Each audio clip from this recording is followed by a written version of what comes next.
Ooh. Ooh. Wendy Bell Radio is live. Hey, what's going on? Good afternoon, everybody. I'm a little fussy today. Anybody fussy? Feeling fussy? Uh-oh. Right? Isn't it so much nicer when you can just turn off everything and walk away and see nature and enjoy your life and not know how much so many people suck? Right? Like it's so nice to turn it off. And then when you wake up in the morning and then it just hits you in the face again. Yeah, that's kind of what happened to us today. Does anybody else out there think John Thune sucks more than everybody else? Like, I'd rather deal with Hakeem Jeffries than I would John Thune. And that's saying something because his talking style would make me want to throat punch him and put him down the stairs. But yeah, John Thune, that good old shucks country boy. Yeah. Well, we just don't have the votes. It's a math problem. I've got something for you. I've got 2 votes for you, okay? What? There's my votes. I told you I was fussy. Sorry, Harley. It is. She's not looking right now. Oh. She's not paying attention right now. I have no idea what the hell she's doing. Who am I to say? Hey, I want to tell you guys. Okay, so I'm gonna get in touch with the wellness company, and I'm legitimately gonna do this because I've talked to you guys about this parasite cleanse. What, 20 times?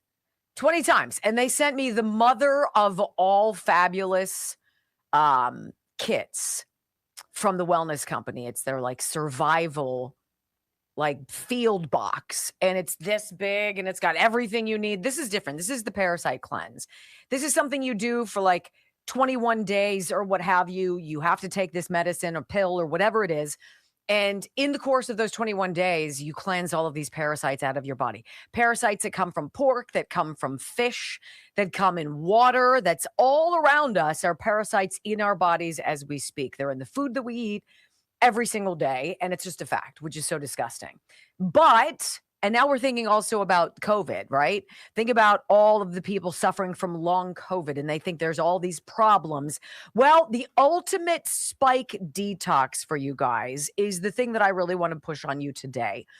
Why, if you've got somebody in your life who's been vaccinated and you're worried about the spike proteins in their body, because those exist, they've got something at the wellness company that's going to really put your mind at ease. It is called the Ultimate Spike Detox. It was created by Dr. McCullough, and this formula is fully designed to support your body's natural detoxification process and inflammatory balance. So your body is a beautiful thing. And this particular medicine, this particular product contains 4 times the nattokinase found in competitor products, along with bromelain, turmeric, and selenium to support circulation and cellular cleanup. It's not just about dumping the spike protein, it's about jumpstarting the healing process at your cellular level.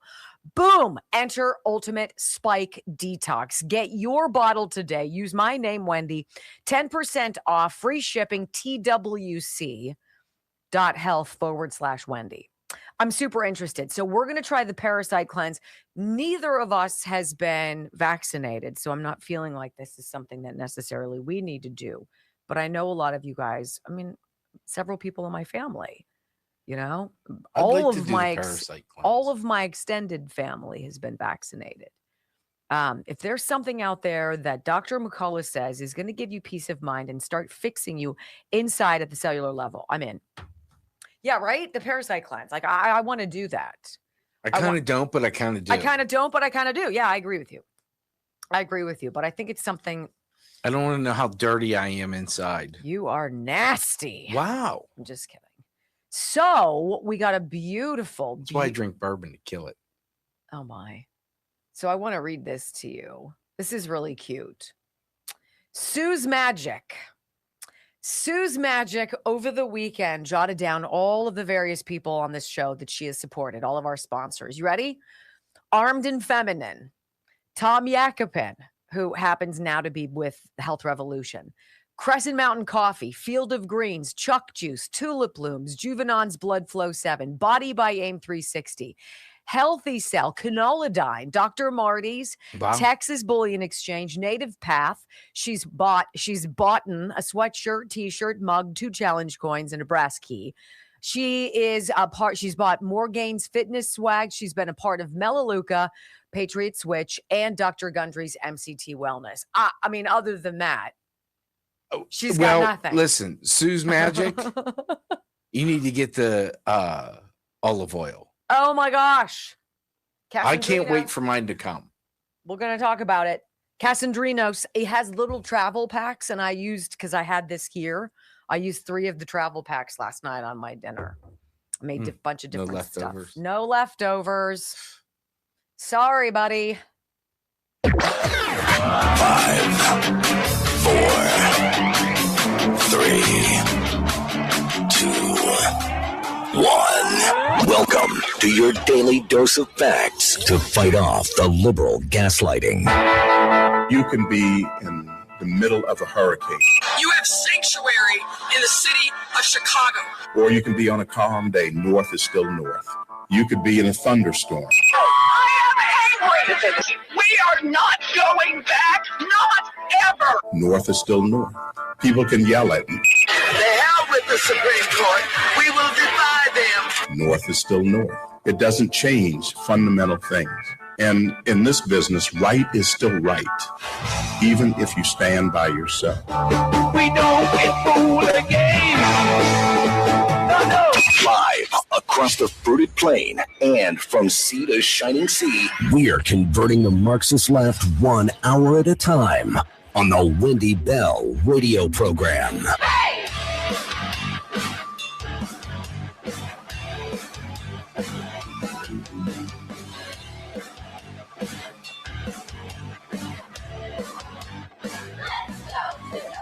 Well, hello, America. Greetings to all of you across the beautiful fruited plain. What a wonderful day to wake up as an American citizen. What a great day to see the United States Senate bail on their duty to pass the SAVE Act or even get people talking about it. Man alive, if you're not waking up, taking a look at Capitol Hill, taking a very close look at the United States Senate, you will be here in the next 10 minutes. My name is Wendy Bell. I am a mom. I am a conservative. I am biased as the day is long. I don't like what the Democrats stand for. I really don't like what socialists want to do to this country. And I firmly stand behind President Trump, 100%. Now, if that makes you uncomfortable, good. Hang out anyway, because I think you're going to enjoy the conversation. Common sense, conservative values, and the promise that we tell you the truth. That's it. That's the deal. And if you like us, follow us, wendybellradio.com, on the live video stream, all 3 hours. I'm delighted to be with you, no matter who you are or what you believe. We always have great things to talk about together. So thank you and welcome home. I pledge allegiance to the flag of the United States of America and to the republic for which it stands, one nation, under God, indivisible, with liberty and justice for all. Amen. You know, it's going to be a strange thing for me to posit to you right now, but I'm going to say the MAGA Republican faction of the GOP is really not that different than the Democrat Socialist America wing of the Democratic Party. And you're like, wait a minute, what are you talking about? We both dislike our party, right? If you are a MAGA Republican, if you believe strongly in the idea of American exceptionalism, and you're just a normal person who's tired of being pooed on by your own party, you feel the way I feel. I have so much ire right now for John Thune, I can't even begin to tell you.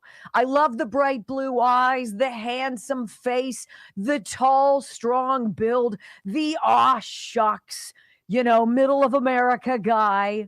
You're a jerk, John Thune. You suck, John Thune. And if there are Democrat socialists / communist Marxists out there who are looking at Hakeem Jeffries and Chuck Schumer and saying, you know what?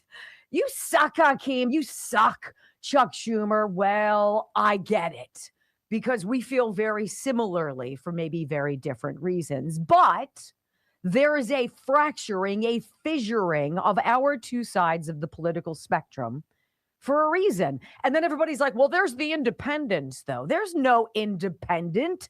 There is no such thing in the United States of America as an independent. You feel one way or another. You might not want to say it. You might not want everybody to know it. but you feel a very certain way. Period. After all that we've been through together, right? There's a reason that the Tea Party happened in the early 2000s. There's a reason I left the Republican Party when John McCain and Mitt Romney were told to us to be the new messiah. They were new not at all. They were part of the Rhino Deep State Uniparty swamp class. And they still are, or would be if they were alive and if Mitt Romney were still in office. And there are a lot of others of them. And what do the Democrat socialist people want? Right? What do they want? Well, they want free stuff. They say they want equality. They want liberty. They want freedom. They want representation. They want opportunity and all this stuff, right? The real deal is they don't really have to work. They don't want to have to work at it. Why should we get up and go to work when we can just dip in all these rich people and redistribute wealth, kind of like common day reparations for all? And then what could possibly go wrong? There's so much money out there. We could all just kind of hang out like it was COVID when we were getting checks and told to stay home and stay calm and stay high. They don't like their leadership any more than we like ours. Now, from our leadership, we created, or from our ire, we created Donald Trump. We created that fissuring, that fracturing, that ripe opportunity for one guy to walk in and be like, I've got nothing to lose. And I don't think anybody out there is going to be able to take what I know is going to come my way if I do this. Who do the Democrats have? Who do the Democrat socialists have? Who's going to be the de facto leader of their party? Alexandria Ocasio-Cortez, Bernie Sanders himself, a freaking millionaire many times over. Are you kidding me? Or maybe somebody like Ro Khanna, who's desperate for your attention today, ladies and gentlemen. What we're living in right now, and I get it on the left. I get it. I get your ire. I feel the same way about my side. I feel the same way about the rhinos who don't do anything, who hide behind, 1975 Republican policies, who believe the Constitution, right? The way it was written. Well, we don't really have to enforce a lot of that stuff. It'll just come out in the wash. No. And now we've got this big tent. Democrats want you to believe, you know what? We're just this big, giant tent. We've got all these various people, all these weirdos and freak shows, and all these angry liberals with the blue hair and the multiple piercings. Those are our people. We invite everybody here, including a bunch of illegal aliens we hope to get to vote, don't you know? Let's talk about this big tent, because you and we're at a circus. You didn't buy a ticket. It was given to you, kind of like a mail-in ballot. And you've been forced to sit here and watch the show. Ringling Brothers, Barnum and Bailey, whatever you want to do, that's where we are. And under this big tent that the Democrat Party wants you to believe that they are, they're trying to get a hold of these Democrat socialists of America and control them and say, kumbaya, we're really all on the same team. But seriously, the socialists don't feel that way. They feel like they will use the Democrat machine to advance their own interests. But if it came to it and they could take one of the Democrats out and put in one of their own people, they would. Let's talk about these freaks, whatnot, that we have now. You've got all sorts of stuff, right? You've got the two-headed woman at the circus. Come see her. One body, two heads. Oh my gosh, who's that? That's the Democrat socialist, okay? That's who you're going to see. You've got the strong man, Mr. Muscles, right? Graham Plattner's, Kilmar Abrego Garcia's, who reportedly rough up women, and the Democrats still stay behind them. Love that about those men. How you got the clowns riding around on unicycles, maybe juggling a little bit. Here's Chuck Schumer. Here's Hakeem Jeffries trying to keep it all together. Just look at me. Don't look at what's coming in behind me, because they're really weird. Then you bring in the bearded man, right? Who's the bearded man? Well, these would be your trannies. These would be your drag queens, your Tim McBride, who wants you to believe he's Sarah in the House of Representatives. Then you've got your Dick Levine, Richard Levine, Rachel Levine, for all of you who remember that piece of work. You got the luggage thief, cross-dressing Sam Brinton. You kind of catch my drift here, right? Then you've got the plate spinning. Here's Nancy Pelosi staging an insurrection and then calling it threats to democracy. You've got magicians. Oh, the magicians are so talented. They can turn Jewish people into voters for Graham Plattner.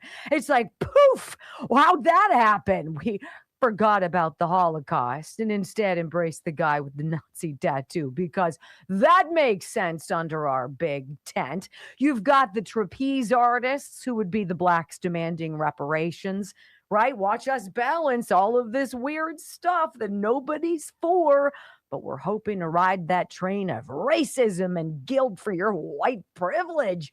And then, of course, finally, but not the only people here, the snake charmers. The people with the things on, the turbans, and they've got their little flute or whatever the heck it is, and comes out of the basket is that would be your media. Those are the people who are giving you all the stories. They're desperate for you to believe this is a big tent, and we're such good feeling, kind, compassionate people. And, we try to take out the president every now and again, but still, we're good people. Come over to our side. This is where we are. In the meantime, MAGA Republicans are just looking at a bunch of white bread, vanilla plain Cheerios, meh representation in the Rhino class in the Senate, who yesterday, thanks to John Thune's lack of leadership, decided it was a good time to just kind of take a 19-day vacation. When was the last time you guys took a 19-day vacation? Happens quite commonly for you, doesn't it? It's every 3 months for them, ladies and gentlemen. Meanwhile, 83% of Americans, MAGA, regular conservatives, socialists, some socialists, and even, yes, the Democrat Party, and independents if they exist, want one very specific thing: voter identification. Well, I'm sorry, that's not one of the acts we're working on in the circus today. You'll have to put a lid on that for another couple weeks. We'll see if we can get back to you with a fresh act after our recess. Yeah, we're pissed too, socialists. Join the club. When we come back on the Wendy Bell radio program, it's almost like I've got a lot to say, right? We're going to hear from the guy who's the head of New York City's Democrat Socialists of America chapter, as Donald Trump puts a knife in Chuck Schumer and calls him full Palestinian. Oh my gosh. Don't miss it. Next. I'm almost a little hot now. It felt a little chilly in here at first. All right, I'm going to tell you, I'm going to start your day with Chuck Juice. ChuckDefense.com/Wendy. ChuckDefense.com/Wendy. This is Chuck Norris's drink that he credited into the later years of his life with giving him the strength and the stamina.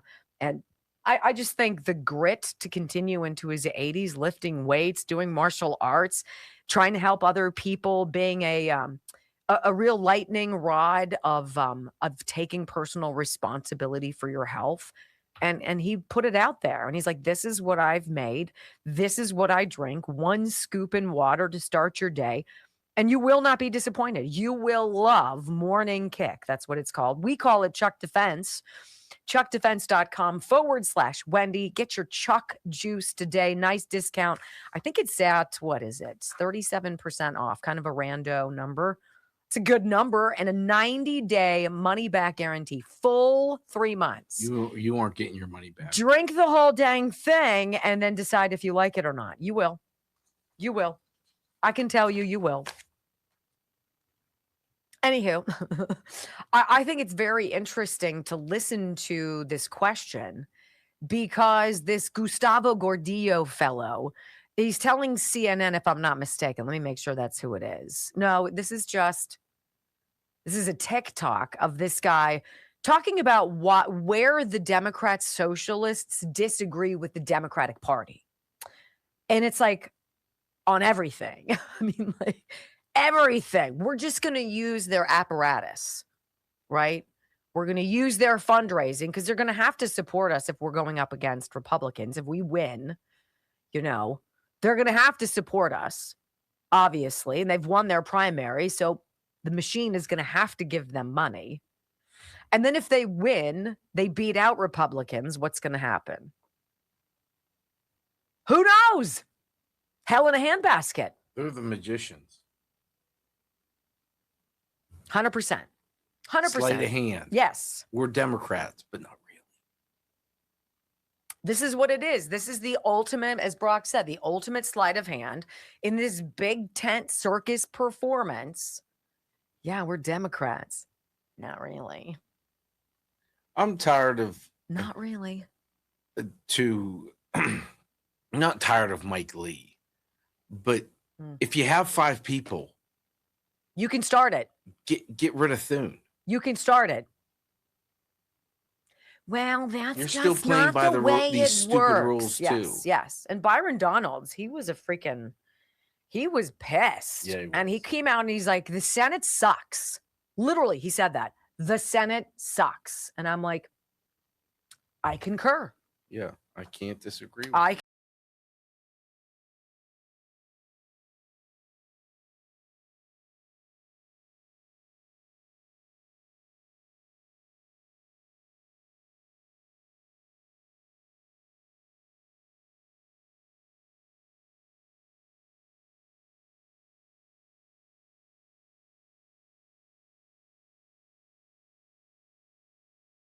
conclusion of all of this performance, this circus act, is that you actually have a vote that gets counted and that matters, right? That's the big scam of it all. We control nothing.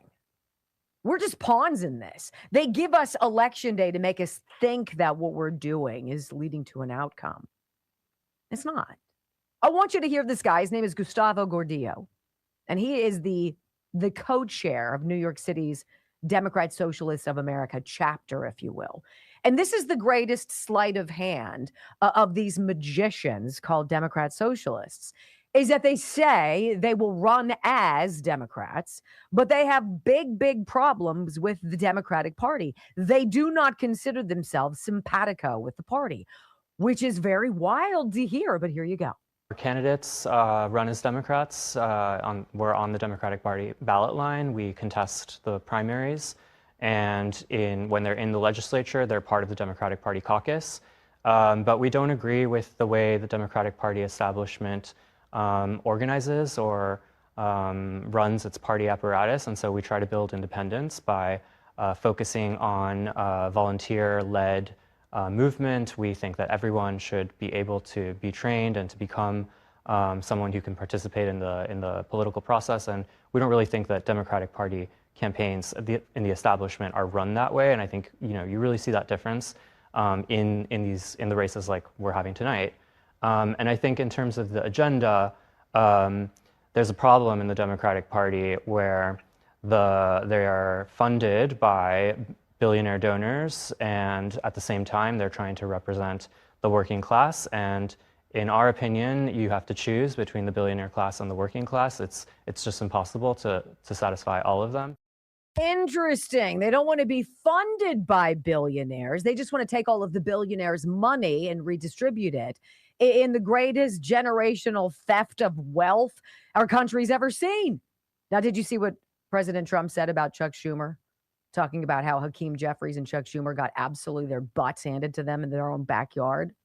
He said, well, Schumer's lost his way.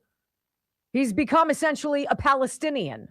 I think it's the greatest transformation of a political position I've ever seen, said the president. Literally. A Jewish guy who's now putting all of his eggs in the basket of people he never would have supported just a handful of years ago. Well, there you go. Now, we got to talk a little bit about this Zohran Mamdani and something that he has proposed in New York City. Do you believe that if you work hard and you build a business and you buy a house and you sell that house and you buy a new house and you grow your 401k and you put aside for retirement. And at the end of your working years, your assets are in the millions of dollars. Do you think your city or state should be able to take half of that? Because Zoran Mamdani does. He is proposing a ridiculous change to New York's estate tax to pay for all of his champagne wishes and caviar dreams, his Marxist proposals. So what he is proposing, and I could get into the nuance of this, but up until recently, and this isn't law or anything yet, if you had an estate under the threshold of $7.35 million, you weren't going to get your butt handed to you with the state taxes. Over that amount, 16% would go to New York City, New York State. 16%, $7.35 million. If you have that or more, well, kiss that goodbye when you die, right? This is a change that Zoran Mamdani wants. He wants that estate threshold from $7.35 million to get cut just a little bit down to $750,000. What? Do you guys know how many people in New York have an estate that's more than $750,000? I'm going to go with an awful lot of them. And then as a bigger kick in the pants, right? As we're going to have a wider net of people to take more money from as estate taxes, we're going to take that 16% pie that we wanted to take, that slice. Just give us half. We're going to take half, 50%. Are you out of your ever-living mind? Yeah. That is the plan in the Democrat socialist / communist realm. We're going to take from all of you who've worked hard all your lives, and we're going to redistribute your wealth to other things. That's equitable. That's what it is. That's socialism, ladies and gentlemen. Trump called him out on it. He absolutely called out this outlandish estate tax and said Zoran Mamdani will single-handedly tax the people out of his state. Mamdani was here, as you know, twice. And he's a very nice guy. He's a charming guy, good-looking guy. We talk, but you can't raise taxes on people when you force them to leave your state or your city, and they're leaving and they're going to Florida. Most of them are going down to Palm Beach and Miami. They're just leaving. And they pay 90% of your taxes. And I keep wondering, how are you going to do this? Every day you read about somebody that's leaving for Florida, mostly Florida, and other places, but they're leaving. You can't put estate taxes on that are so high that when a loving father or mother dies and they leave it to their beautiful child, the child is supposed to pay 50% tax. That's on top of federal tax, right? So basically you're leaving them nothing. What you're doing is you could be liberal, you could be anything. It's common sense. You're forcing people to leave. And these are the people that pay the taxes. They pay 90% of the taxes, and they're leaving New York, and they're leaving California too. 100% correct. It's common sense, he says, which apparently isn't so common. Well, when we come back on the Wendy Bell radio program, Hakeem Jeffries hatches a new plan to align a badly splintered Democrat Party. I can't wait to drop it on you. Next, don't go anywhere. Could you hear or taste my dripping, syrupy sarcasm on that one? He's got a new plan, ladies and gentlemen. Yeah, no, he doesn't. And we didn't talk about this, but think about New York, right? So what are they going to do if the estate tax? What do you think they're going to do with people's houses? If you're on the line, they're going to start reassessing houses, and your house price is going to be outrageous now. You won't be able to sell it for that price, but they're going to assess it at that price. 100%. It's going to be like living in Wilkinsburg. You know? It's going to be like living in the South Side. Your tax base is going to drop out. You know, you're not going to have people there paying taxes, so you're not going to have services. Think about this. I bought my house for $40,000. Now it needed a lot of work. It got reassessed by the county. They never came in and looked. They never do. Never did anything to it. All of a sudden, it went up to 130. Oh, great. So now you get to be taxed on that. I'm taxed on that. But that doesn't mean that that's what you're going to sell it for. No. Right. Who do I want to talk about? Okay, Casandrinos. So this is how I know I like a product. I was super annoyed that my new olive oil sponsor. Look, I can go into the millions of things. People, let's talk about the people who might like this. If you're a veteran, this is a veteran-owned company. I love that. Veteran-owned. If you're a mom and you're worried about clean products that you're giving your family, this product is for you. How about, let's see, if you like farm to table stuff, that's what this is. Let's see. If you're the wellness warrior and you don't want to put bad stuff in your body, well, if you're eating like grocery store olive oil, that's not good for you.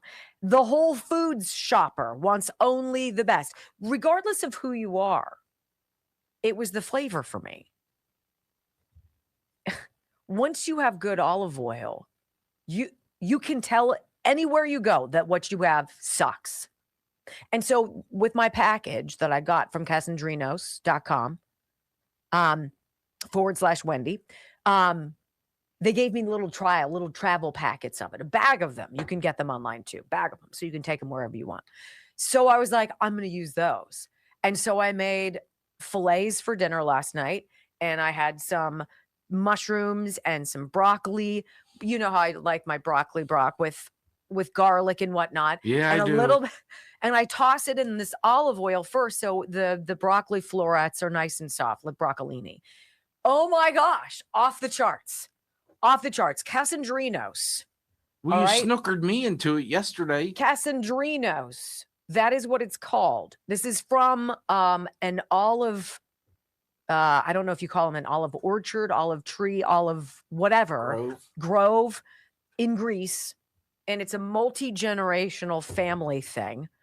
And literally, they pick the olives, they cold press them in the moment, and then they make these batches and bottle these batches depending on your order.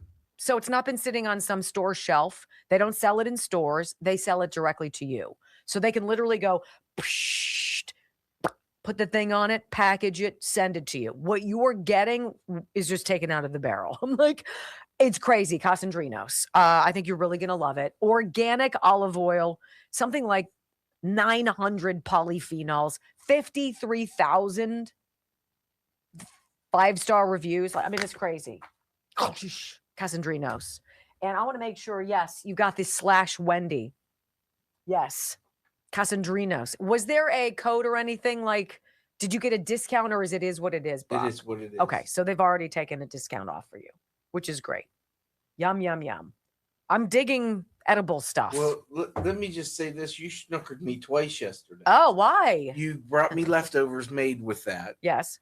And I was like, wow, that's really good. Mm-hmm. So then you told me, and then I'm like, okay, I'll order it. Uh-huh. And then I order it. And then after I order it, you're like, did you put it on the company card? I got hosed twice. Well, no, you didn't. You didn't get hosed. You bought it because it's delicious. And then you just realized that you couldn't mooch off of it. That's all. What you can get now, and I really want to stress this, the Chef IQ 250th celebration IQ Sense. This limited time, limited number of these. I charged my other ones at home last night. You have 3 different sensors. You could be doing 3 different kinds of meat at the same time. And all of them connect to your phone. And they tell you, change it, flip it, take it off. Now you can cut it. You don't have to guess anymore. The 250th, I love that it's on the little probes, and that I keep dropping all of these little stars that come in here because I ultimately am going to give it to Brock. ChefIQ.com. Use my name as the promo code, and you're going to get, what is it, 40% off? It takes like $80. It takes $80 off of this. This is stupid. Just the greatest product, gift, whatever. Somebody in your life would like this. Now's the time to buy it. Put it in your drawer, and you'll be like, that's right. Uncle Tom. Happy birthday, Uncle Tom. And he'll be like, you're Just welcome. Think if you're doing a huge brisket, you can put one on each side to make sure it's cooking. It is. Yeah. Now I just want meat. I want meat in olive oil with a probe in it. That's it. Wow. Let's piss off the left.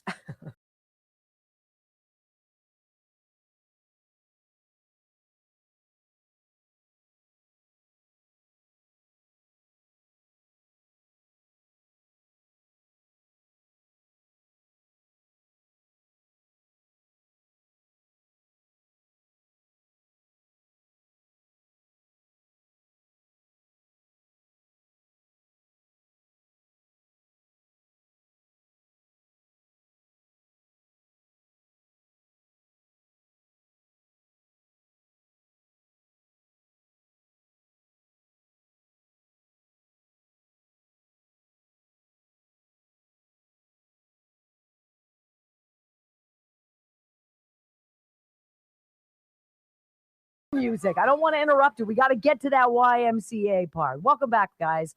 You're dialed into the Wendy Bell radio program, and it's a delight to be with you. Well, Hakeem Jeffries, I kind of beazered you at the beginning or at the end of the last segment. He's hatched this bold new plan to align a badly splintered Democrat Party and save his own hide. Are you guys ready? It's called Let's All Agree to Hate Trump. I mean, that sounds so fresh, doesn't it? I like it. It's got a little bit of innovation to it, little pizzazz, little off the wall thinking. I'm going all in on this. Hate Trump. Really?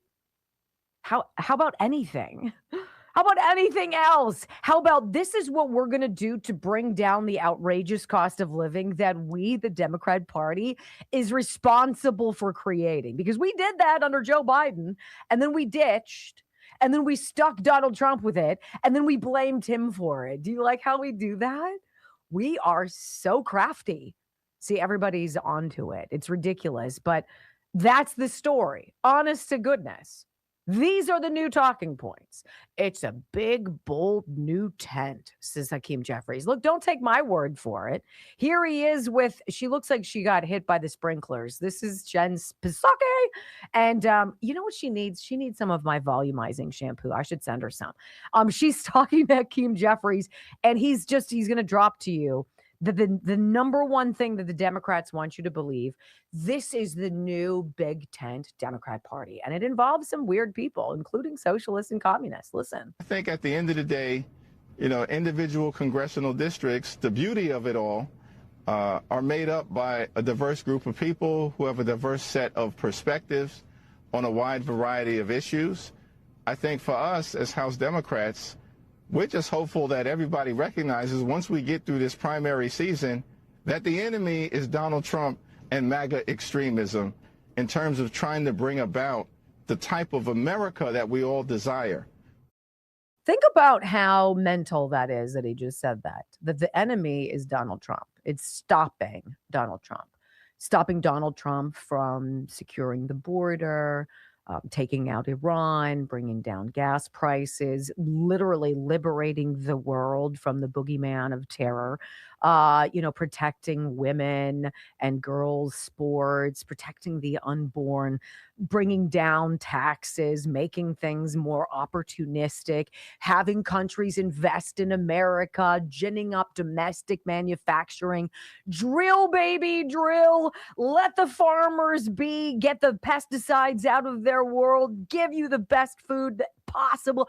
I hate that. I'm with him. Screw him. It's the dumbest argument in the world. But because they've said it so many times, like those extreme MAGA Republicans. What do we do that's extreme? I extremely like fireworks. I extremely love America. Yeah, I'm clear and present danger. So extreme MAGA Republicans, right? Didn't shut down the government twice, Hakeem. He also says Democrats need to break the spirit of MAGA Republicans who are driven by chaos. No, we just kind of mind our own business. You're the idiots who want us to pay reparations and change everything so trannies can do whatever they want to do. And, invite a bunch of people from other countries who we didn't invite here. You did, to come here and then pay all of their bills. I'm not really seeing the chaos that we're causing there, Hakeem. He says, cleaning up the voter rolls and stopping the rampant fraud. That's why we should hate Trump, because he wants to do those things. Well, Abby Phillip over on CNN last night, God bless his heart, Scott Jennings. He's such a good guy. She says, look, all of the Democrat socialist candidates, they're kind of taking a page out of President Trump's 2016 playbook. And Scott's listening to her and he's trying to connect the dots in her mind, which she's going with, because it's always got to be about hating Trump. And then he kind of drops the line of all lines. Let's listen in. In 2016, when Donald Trump ran for the nomination, and he ran as an outsider, and he shook up the party, and he dispensed with all the establishment types, and then he took over the party with all of his extreme views on all sorts of things. And I call them extreme because that's what Republicans called them at the time. So, I mean, this is actually, in some ways, kind of a Trump playbook. Well, except Trump wasn't trying to, bring about the downfall of Western civilization like some of these socialist candidates are in the Democratic Party. And so, I mean, look, I'm not a Democrat, but I've been amused at the infighting in New York City today.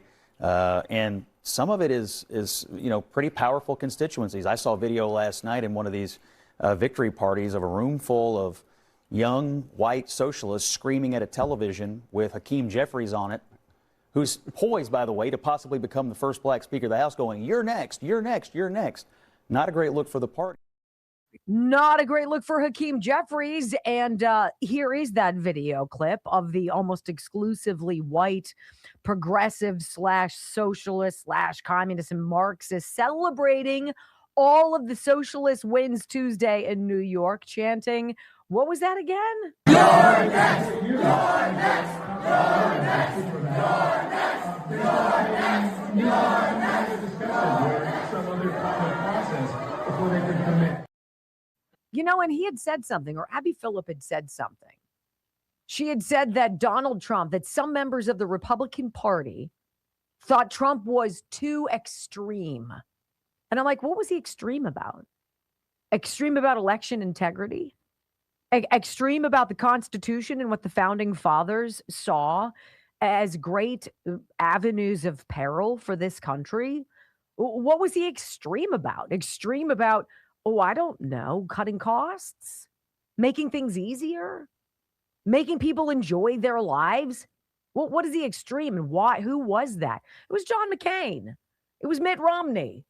It was Lindsey Graham. And a lot of us scratch our heads about Trump and his endorsement of Lindsey Graham and how he pretends that they're friends, because there ain't no way. Lindsey is swampy as the rest of those clowns, as swampy as Barrasso, as swampy as Scalia, as Scalise, as swampy as all of the Thune, right? These are the idiots, in the Senate at least, who refuse to get off their butts and call all of the members of the Senate to a talking filibuster where, for as long as you can go, everybody's got to get up and make their case about the Save America Act. And actual senators have to go on record with why they don't want voter identification and proof of citizenship in the United States of America. That's who those people are. Did you hear Raphael Warnock? He's on with CNN last night, and the news babe asks him, judging by what we've seen, what happened here in the city, is socialism, is this whole Democrat socialist thing, is this the future of the Democrat Party? Listen to this great elucidation from Raphael Warnock. What do you think the future of the party is? Is it the Democratic Socialists of America who won in New York last night? We are a big tent party. That's who we are. That's it. Now, there was a jump cut. He could have had mumbled or whatever in between. There was a jump. They edited that clip. So he's like, well, we're a big tent party. That is going to be all you're going to hear. That's it. We are so good. We are such a good, kind, accepting, loving people that we'll even take those freak Democrat socialists into our tent and we'll pretend that we support them, but they really scare the hell out of us, is the truth. Here's Hakeem Jeffries He's on with CNBC, and the host is asking him, look, this New York City Democrat socialist, Daraliza Avila Chevalier, is this woman and the wild crap that she supports, she's really going to fall under your big tent? Listen. My question is how you're going to work with some of these folks. I want to just read you. This is from the Wall Street Journal. This is Chevalier, who, as you know, just won, was the leader of the anti-Israel protests at Columbia University after the 2023 Hamas massacre. She was for Hamas, they write. She called for abolishing police, prisons, and borders. She called Joe Biden a rapist and a war criminal, and said that the U.S. Is occupied Native American land, and called the country a effing disgrace, and also favors seizing private property. What do you make of that? Her views are clearly not my views, and that should be obvious to everyone. In terms of what brings Democrats together, listen, we believe that we've got to drive down the high cost of living. That you caused. Now, I want you, if you're watching the live video stream, I want you to pay close attention to the setting behind Hakeem Jeffries right there. So what is it? He's sitting at a desk. Over his left shoulder, there's a lamp. Behind him is a wall with some fake wainscoting on it. It's a bookshelf. Got some nice colored books with some gilded bindings, right? And he's got the American flag perfectly like ironed, beautiful. Because you're going to see that same setup. You're going to see that same stage. Because in this big tent, Ringling Brothers, Barnum and Bailey Circus, ladies and gentlemen, we're going to bring out some cast of characters for you. And we're going to float them by you and see if you like them for the potential leader of the Democratic Party coming forward in 2028. And the guy who sits in the chair next doesn't do a very good job sticking the landing. All right, so the world is watching this kind of curious split screen here in America. Visitors from all over the world for the FIFA World Cup, all of the games being hosted here in America, are seeing America one way. And then you've got the rabid left that just hates everything that extreme MAGA Republicans love. It's a very interesting juxtaposition. And Mike Johnson nails it next on the Wendy Bell Radio Network. It's so interesting to watch. Very maddening, but interesting nevertheless. If any of these crybabies on the left would go somewhere else and live, I wonder if they'd come back and be such pains in the butt. I doubt it. I doubt it. The Simkovich Concussion Institute, 1 week. If you know somebody who you believe has had a traumatic brain injury, a concussion, if they fall and they've been injured, and you're kind of watching on the outside and you wish you could do anything to help out, you can.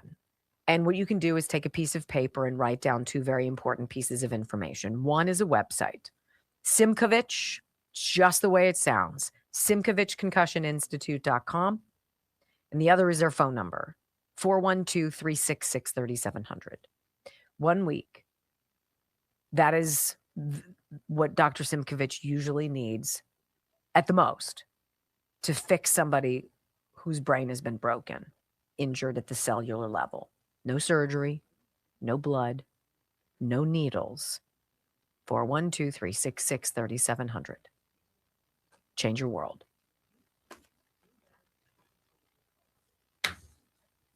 Oh my. See, all these little stars. I want them to come out when you open it up so they get everywhere for you. Wow. I used to have a nanny who would send cards, whatever. She would leave cards, and in the cards, you'd open them up and all this glitter would come out. Did you fire?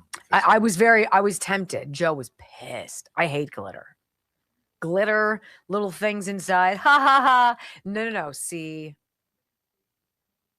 isn't glitter outlawed? Didn't they come up with some environmental thing about glitter? I think so. Is glitter, let's see. No.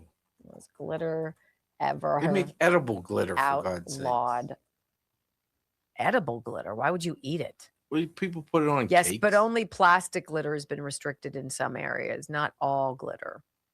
It's just a bad idea. Glitter. I'll piss someone off, give them some Don't glitter. go into my powder room. What? Kate painted it with glitter paint. It's blue and it like has little glitter sparkles in it. Does it look good? I'm in there for a reason. I'm not checking out the walls and stuff. Let's just see. Does it look good? I pick my battles. I painted a powder room in our house that was peach, postpartum death red. So I know Joe tells this story too, how he came home and he was like, honey, do we need to have a sit down conversation? Because it was literally blood red and it had nothing to do with the peach-ish sink and all that. It was so clashy and it just screamed, I'm having problems. Is that your powder room? Like it was in our old house and when we lived in a condo. Oh. And right after I had Michael, I was like, this looks like a good idea. And he was like, looks can be deceiving. He's like, yeah, it's. You were deceived. Yeah, that's terrible. And I was like, yeah, it is really bad. But it made me feel better to do it. So let me paint it back. I'm one, I don't like to paint. So painting sucks. And if I you're don't bad have at to do it, no. You give up some kind of, when you don't want to do it, you give up some kind of power to be able to say no. What do I have to do it? No. Paint it whatever you want. What? Glitter paint? I love this. The mashup of all these people coming in from other countries and marveling at just clean streets.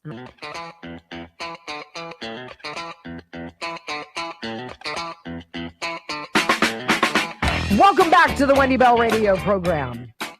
So if you don't know me, I have a bunch of boys, mama boys, and they all played soccer at one point in their lives. So the World Cup right now is on ever present at our house. Some of the clips of the people from other countries who've come to America for the first time, who are enjoying some of the things that we take for granted, like being able to walk down the street wearing a nice watch and not having some thug come up and bonk you over the head to take it. That, for some folks who are here from out of town, from overseas, is magical. And I want you to hear a mashup of some of they're just mystified by it. It's so beautiful. But first, Mike Johnson, Speaker Johnson, had this really interesting comment about the juxtaposition between the socialists' view of America right now, whose gripes are all about America is a bad place, it's an unfair place, it's a dark place, it's an effing disgrace, said that one gal who won in New York on Tuesday. And then all these other people who are here from out of town, wide-eyed and like, oh my gosh, pinch me. Here's Speaker Johnson. What a split screen we're seeing. Right now, we're triumphantly hosting the World Cup games all around the country. And we're seeing people from different countries come and get a little taste of America, a little taste of freedom, of our culture and our society, and they appreciate it so much more than these socialists running for Congress. Fans across the country are truly enjoying our world-class facilities and the incredible atmosphere on the field and off the field. Thanks to social media, we're seeing a lot of these. This has been encouraging to see. The visitors appreciate what we have. Dutch travelers are in all Buc-ee's. German players took a midnight trip to the Waffle House. It's the greatest thing they've ever seen. English fans are roaming the Everglades. Japanese tourists marveling over free chips and salsa at a Mexican restaurant in Texas. Don't forget your blessings. People from Europe and Latin America, many countries around the world, many of whom, here's the key, they grew up under repressive state-controlled economies. They've never known freedom. They've never known these kinds of things. And they're seeing them for themselves, the genius of America's system. A system that rewards risk takers and entrepreneurs and job creators and innovators and people who create jobs for others and expand the economy and opportunity and broaden the pathway out of poverty for more people. That's what the Republicans stand for. That's what French Hill fought for in the housing bill, to give more people a chance, to restore the American dream. That's what we promised to the voters, and that's what we are delivering. The irony is, and it is a sad irony, and I'm so disturbed this morning. Y'all know me. I'm a happy warrior. I like to be optimistic and happy. This is a very disturbing trend. Visitors around the world marvel at what our free system of free enterprise has built, while rising socialist, Marxist, Democrat candidates are trying to tear the system down. That broad what is her name? Chevalier or Chevalier, or whatever her name is, Brock. Isn't she getting her PhD, and hasn't she been getting it for like 12 years? Yeah, she's all kind of in school. So she's a permanent student getting her PhD after getting a bachelor's, I believe, in Middle Eastern studies. Correct. And now she's getting a master or a PhD in what? Sociology or psychology. Sociology. So here we have somebody who doesn't work, who's a perennial student, who's been basically spoon-fed and groomed for the last how many of years? And where'd she go? Columbia or NYU, something like that? So we can all see why she says America is an effing disgrace. I'm so offended by that. So let's do that split screen juxtaposition that Mike Johnson spoke of. Here's a cute little mashup of some of these folks from around the world coming in. They're eating quesadillas. They've never seen a quesadilla. Eating biscuits and gravy. One guy is using a knife and fork, and he's cutting into his ribs. And it's a little bit of dead air there because the restaurant owner is like, no. And he takes the fork and knife out of his hands and puts his hand on the rib and makes him eat it with his hands. And his eyeballs get big as saucers. It's just the cutest thing. Walking through a park, not getting mugged. Listen. I'm in awe of the United States of America. I'm in America. When they say everything in America is big, I understand it. Why the hell is this quesadilla the size of my head? And I've got 3 of them. Americans, you are so lucky. Whoa. And you take your fingers and you lift that up and you eat it. Okay. Not with a fork. Nothing comes close to the USA. Chick-fil-A for the first time as a family. Chick-fil-A.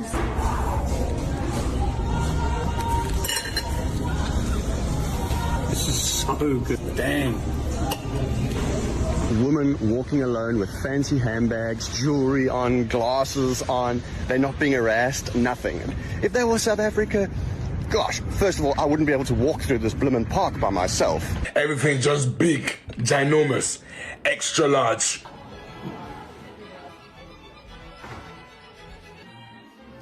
Oh my God. Give it a go. I'm telling you what, that chicken is delicious. Better than KFC. Oh, I'm saying so. I'm saying it's better than KFC. It's good. They have Bible verses on the bottom of their cup. Never. I just feel like you're so lucky to live here. Everything in the US simply beats anything I've ever experienced anywhere in the world. God bless America. This place is freaking awesome. You can't make this up. This is too wonderful. All glory goes to God for preserving this wonderful country. And you've got a Democrat socialist who won a primary Tuesday in New York who says America is an effing disgrace. So riddle me that. When we come back, hour number 2 of the Wendy Bell radio program, my friends.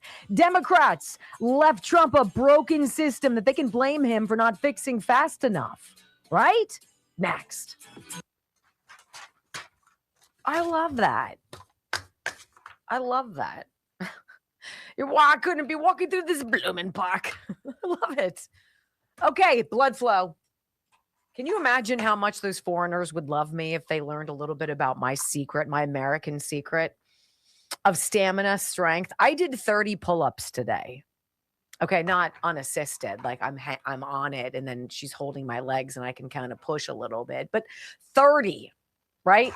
I couldn't have done 3 before I started doing this, right? And you might say, is she biased? Totally, 100%. You're not lying about the 3, though. 100%. I don't know if this makes me feel like I can do more. I don't know if it's some weird, illusion in my mind where I'm like, oh, I'm taking my blood flow. So all of a sudden now I'm going to be able to do better. I'm going to be able to walk longer. I'm going to be able to lift more, do more reps, walk up that hill, not huff and puff, and then do it all over again tomorrow. I don't know.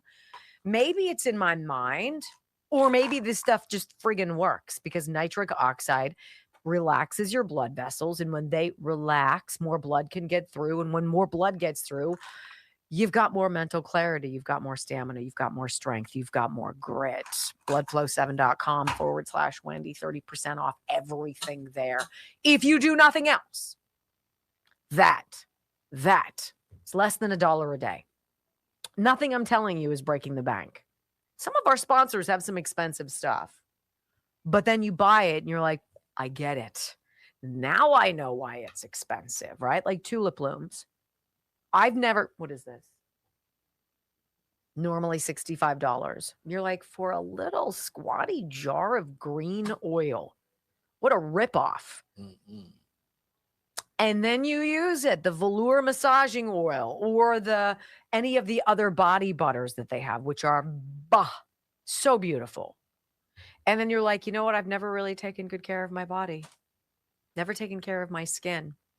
All of the oils and the ingredients, all of the fragrances, everything is purposefully chosen from this couple that created tulip blooms. It is the finest, most luxurious, velvety skincare system I've ever had in my life. I've never, ever. You have dry feet, dry elbows, dry hands. Take a pump, rub it in, let it absorb. Takes like 5 minutes. If you're putting it on your feet, put on socks. Put it on your feet, put on socks, put on shoes, and be like, oh my gosh. That's it. It's every single time I put it on. tulipblooms.shop/Wendy. My name gives you 10% off. And they do cute deals too. Cute deals where they'll offer an extra this or that for this particular product. They're very responsive to you guys. tulipblooms.shop/Wendy. Love it. You know, and I told you the story about them too. They sent me stuff and I used it and I was like, I'm not used to this relationship thing that they wanted to do. And then I ran out of the product and then I was like, okay, that I want more leads me to believe that it's a lot better than I even give it credit for. Hey, and remember, you can always email me, wendybellradio@gmail.com, and give me your testimonial. And if things don't work out for you, right? If things don't make you happy, let me know because I can relay that to the company and then the company can be proactive about it. You know, we like to know when things don't work out as much as maybe not as much, but when things do. Let's see what you guys are up to. It's great to be with you. 1.46. Thank you for almost 1.5 rumbles in the first hour. That's fantastic. Appreciate you so much. Sort by news. Got 126 comments so far. Thank you for that. What's going on, Sherry? Hi, RW Radical. Hi, Qfish. What's going on? Danae's in the house. Hi, Tessa. Hi, 4 score for Florida. And Stephen G. What's going on, Tommy Appleseed? Hey, Ray Carr. Just finished cleaning my little Jeffries and Obamas out of my yard. I did that this morning too. What does that mean? Picking up dogs. Oh my gosh. That's so rude. They said it. I didn't even know. You laughed at it. I didn't even know what that was. What's going on, Pippi? Pippi gives me the pronouncer so I don't botch it again. Thanks. Hi, Crankster. Hi, Lori and Schoolov. Great to be with you. Hi, Ortega Hugo. I love you lots back, babe. Hey, Deb Kev. That you're naming rumbled. Well, I hope so. And then if you say something to me in the comments underneath the video box, you know I will comment back to you. Is there a Sunday show? Yeah, I could do that. You guys want to do that? Brock, are you good with that? You know me. I have such a busy schedule. Well, next week, I'm taking off Friday to go home and see my father. We're going to try to clean out some of my mom's clothes.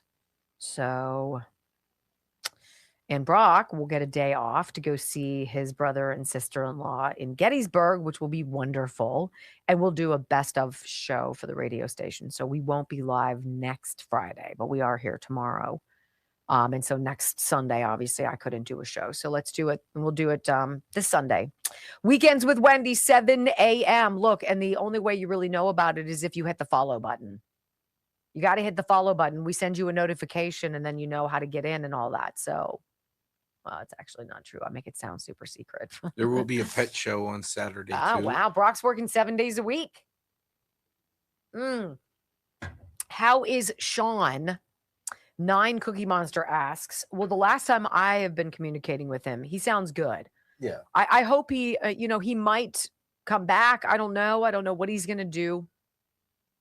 I know he's completely focused on working with Pete Hegseth, but it's got to be tough.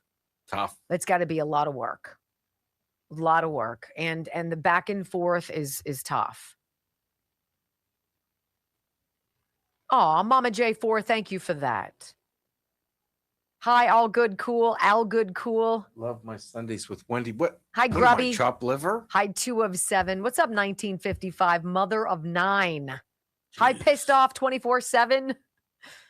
I love seeing you guys in the comments section. Hi, B for 99 or 59. Mother of 9. I know what. Wow. 5, 4, 3, 2, 1. Wendy Bell. Inspiring solutions to save America, one show at a time. Are you ready to get on board? They believe that they can destroy this bond that exists between you and Trump if they somehow make Trump look bad, make Trump look like a reprobate, embarrass you about Trump. They can't do it because you came before Trump. Desperately want Trump gone, and I know that they desperately want it codified, that Trump cannot run again, because make no mistake, they remain scared to death of you, and they remain scared to death of Trump. Trump, 75 million, 80 million votes, and I'm going to tell you, you're not going anywhere.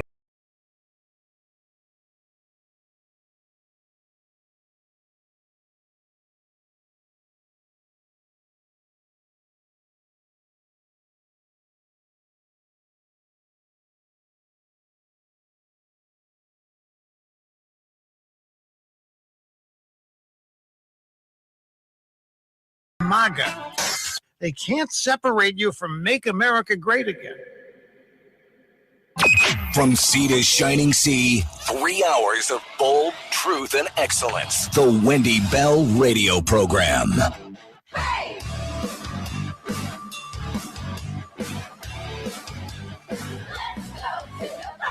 Welcome back to the Wendy Bell Radio Program. Delighted and honored, as always, to spend 3 hours a day talking to you. It's interesting when you pay attention to the media, and they almost seem shocked that these socialist candidates were doing well in places like New York. And now I would say, and we're going to talk about this later in the program, there's a very small percentage of voters who showed up and who pushed the socialist candidates over the finish line. But look, if you have voter apathy, if you can't get people out to vote for your midterms, I'm not so sure a lot of us looking at New York State, looking at California, I'm not sure I'm looking at you with an awful lot of sympathy, because you got to actually show up. Now, in California, they'll steal your vote anyway, and who knows if the machinations are similar in New York. But turnout was abysmal. This is not the time to not show up. Like, this is what gave birth to MAGA. We were pissed. We were tired of watching sucky leaders continue to win when we're like, I don't get it. I didn't vote for you. I don't know anybody who voted for you. You do nothing. You don't listen to us. You take vacations every 4 days. And then when we ask for redress, you tell us to pound sand and have your people hang up on us. Well, screw off. We're tired of you.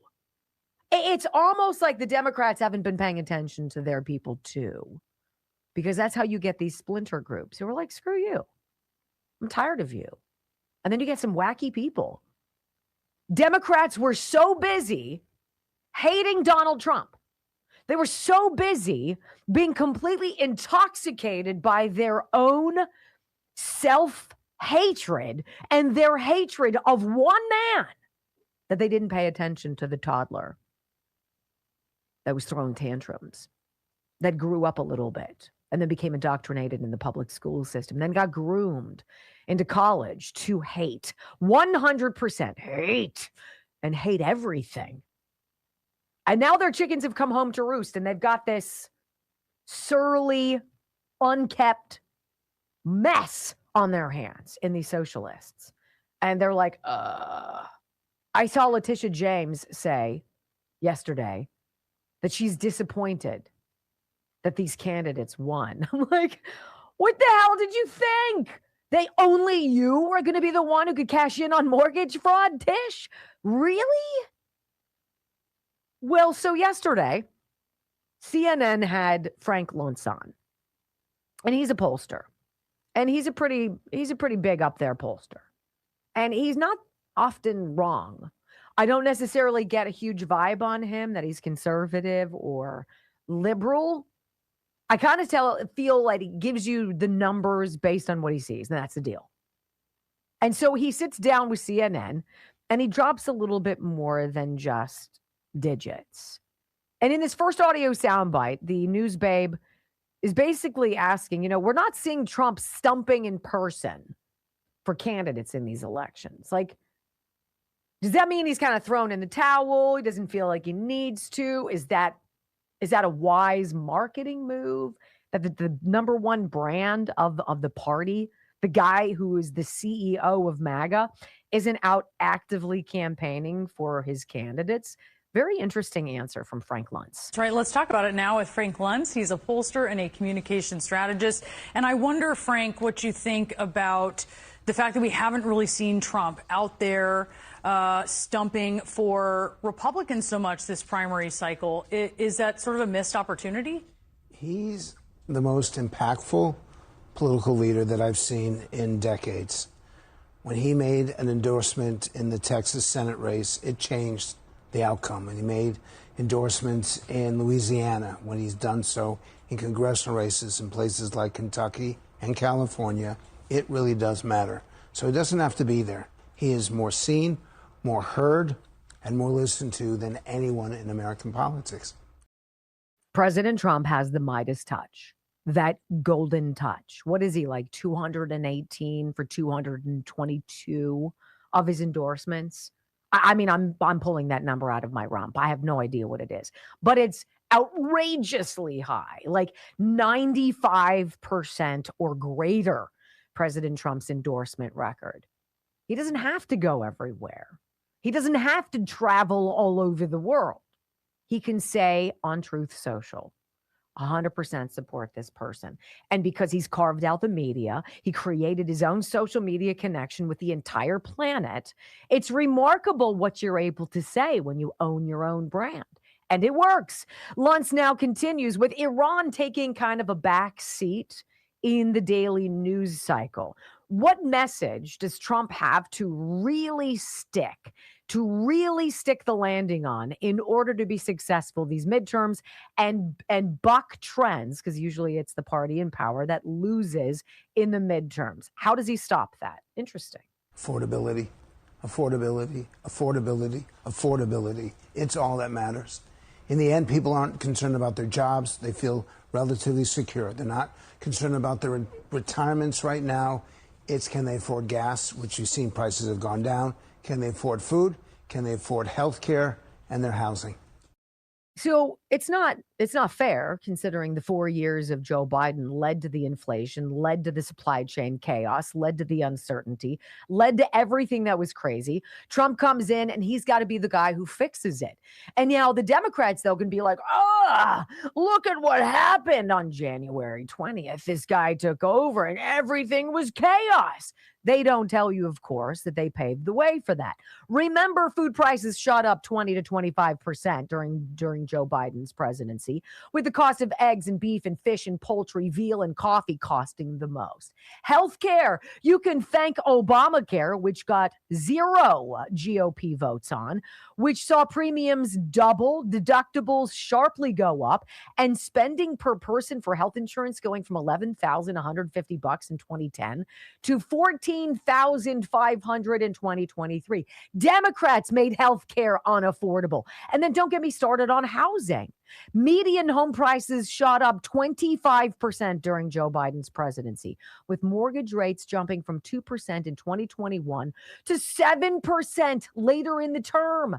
And by the way, the monthly payment on a medium-priced home more than doubled under Joe Biden, from $979 to $2,075. So what happens in this country if Republicans lose both the House and the Senate, Frank? I hear some people talk about oversight. Other people talk about accountability.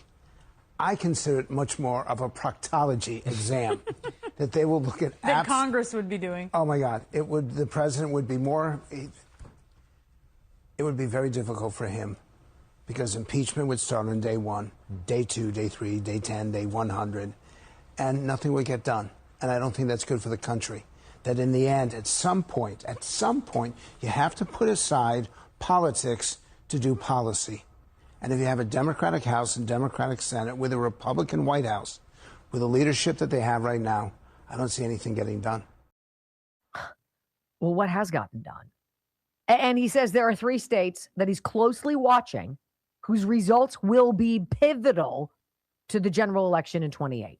There are specific Senate races, and the 3 that I'm watching the most are Maine, because you got a moderate Republican against a very progressive Democrat; Iowa, which would not have been up in play if Joni Ernst had run for re-election, and now it is up for grabs; and Ohio, where the Republican incumbent was not elected initially, and we have a former Democratic senator running. Those 3 states are the states I'm going to be watching over the next 150 days to see which way the winds are blowing. And so, Frank, as you're watching these pivotal races, what is the future of the Democratic Party in your eyes? Is it the Graham Plattner style party, or is it the moderate party that's going to pull through? What do voters really want? It needs to be the kind of party where the public can look to them and say, I can imagine them governing. I could imagine them being in charge. And the issue for the Democrats right now is that they play to their base, because their base is very left-wing, very progressive, and very outspoken. And they really want to get revenge. It's not just being against Donald Trump, it's punishing him. Or do they want to go with a softer, quieter Democratic Party, which the activists don't want, but your middle-of-the-road voter, your centrist, is looking for? We don't know which side is going to control in November. It's not clear right now. And in the end, we're not going to know who's going to be running the Democratic Party until they start to vote for president. And that's now more than a year away. I'm just going to say, a candidate who says America is an effing disgrace is probably not somebody I see in a reasonable position of power. I couldn't see voting for that person. But, that's just me, one of those extreme MAGA Republicans. Well, when we come back, how about independent voters? Are there such people out there, or are they like aliens? You've heard a lot of stories, but you're like, I've never really met one in captivity. Right? Well, how do they feel about the Democrat Party's sharp turn to the left? Well, let's go there next on the Wendy Bell Radio Network. Frank Luntz needs to do something with his hair. Because people say the same thing about me. He changes colors all the time. It's red, it's brown, it's big. No, you look like a Q-tip. It looks like a dead animal on his head. It's like real poofy and real colorful, yet the beard is all gray. If your beard is gray, chances are you have some gray up here. Like not me. Your mustache is gray, and you got a little gray up here. That's rude. That's rude. He's gonna hide it. I'm not gonna hide it. I'm just gonna go put on more lip gunk. Froggy, what are you doing? What are you doing? And he's not the only one throwing cash at us. Like, what the heck? Is it for the Brock Gun Fund? Buy a few tomahawks. Oh. No, he didn't say that. Love y'all. Froggy, I will be your kept woman. Wow. She can be bought. No. Not my love can't be bought. It can be assuaged. It can be cajoled. It can be bribed a little bit. It can be massaged. It can be massaged. Yes. All right. With tulip blue. Yes. All right. Ghost Bed. Get an extra 10% off Ghost Bed. Ghostbed.com/Wendy. Ghostbed.com/Wendy. I don't know a lot of companies that allow you to use their product for 3 months and then be like, I don't really like it. Come take it. Ghost Bed says, we are so confident that you're going to love our mattresses. You're going to love all of the various models that we have. And there are quite a few because not everybody sleeps the same way. I like a firm mattress, but I don't like feeling like I'm sleeping on a rock. So I like the base to be firm with a little bit of pillow top, not a big sponge where you're like sucked into it, but a little bit of mush so that when you roll over, it kind of gives you a little bit of, right? That's what I got in my hybrid. Hybrid is that very kind. Every single one of these Ghost Bed mattresses, no matter what model you select, has the same basic cooling technology. So if you're a hot sleeper, you will not be a hot sleeper on a Ghost Bed mattress. Other mattresses they suck in your heat and hold it in, and you're kind of trapped in this pocket of heat. Ghost Bed is not like that. It literally removes it from you so that when you roll over or what have you, you're not rolling over into your own roasting temperature. It's just a lovely brand. The loveliest people who own it, made in America, a grandpap who had terrible back problems and neck problems, who created his own, who then in company calls, literally, this is what I get from my handler on this account, that his grandchildren are like in on the calls, and it's a big family thing, like little kids who are carrying on the Ghost Bed brand. And that's the kind of company I want to get behind. Made in America by a guy who wasn't pleased with the mattresses that were available. So he decided to do something to fix that. I'm telling you what, if you've never bought a mattress online, ghostbed.com/Wendy, 101 nights you can sleep on it, risk-free. How you doing? I'm telling you. And they don't break the bank. $2,400 that one gal got for the one that's adjustable. That's mattresses can get up to $8,000 or $10,000. That's bonkers. But if you haven't gotten a new mattress in 10 years or so, what are you doing? What are you doing? All right. The new big tent party. I don't think so.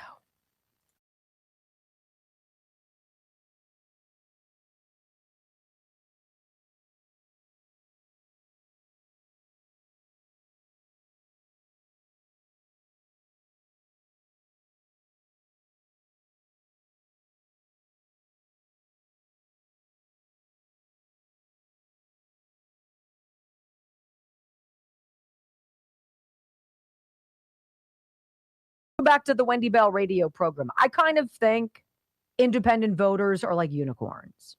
It's something that we've heard of, right? You think they're out there, and they really don't. They don't exist, right? But you don't really see them in the natural habitat out there. People will say, I just don't like the Democrats. I really don't like the Republicans. I agree 100%, which is why I posited at the beginning that MAGA and the Democrat socialists really aren't that far off.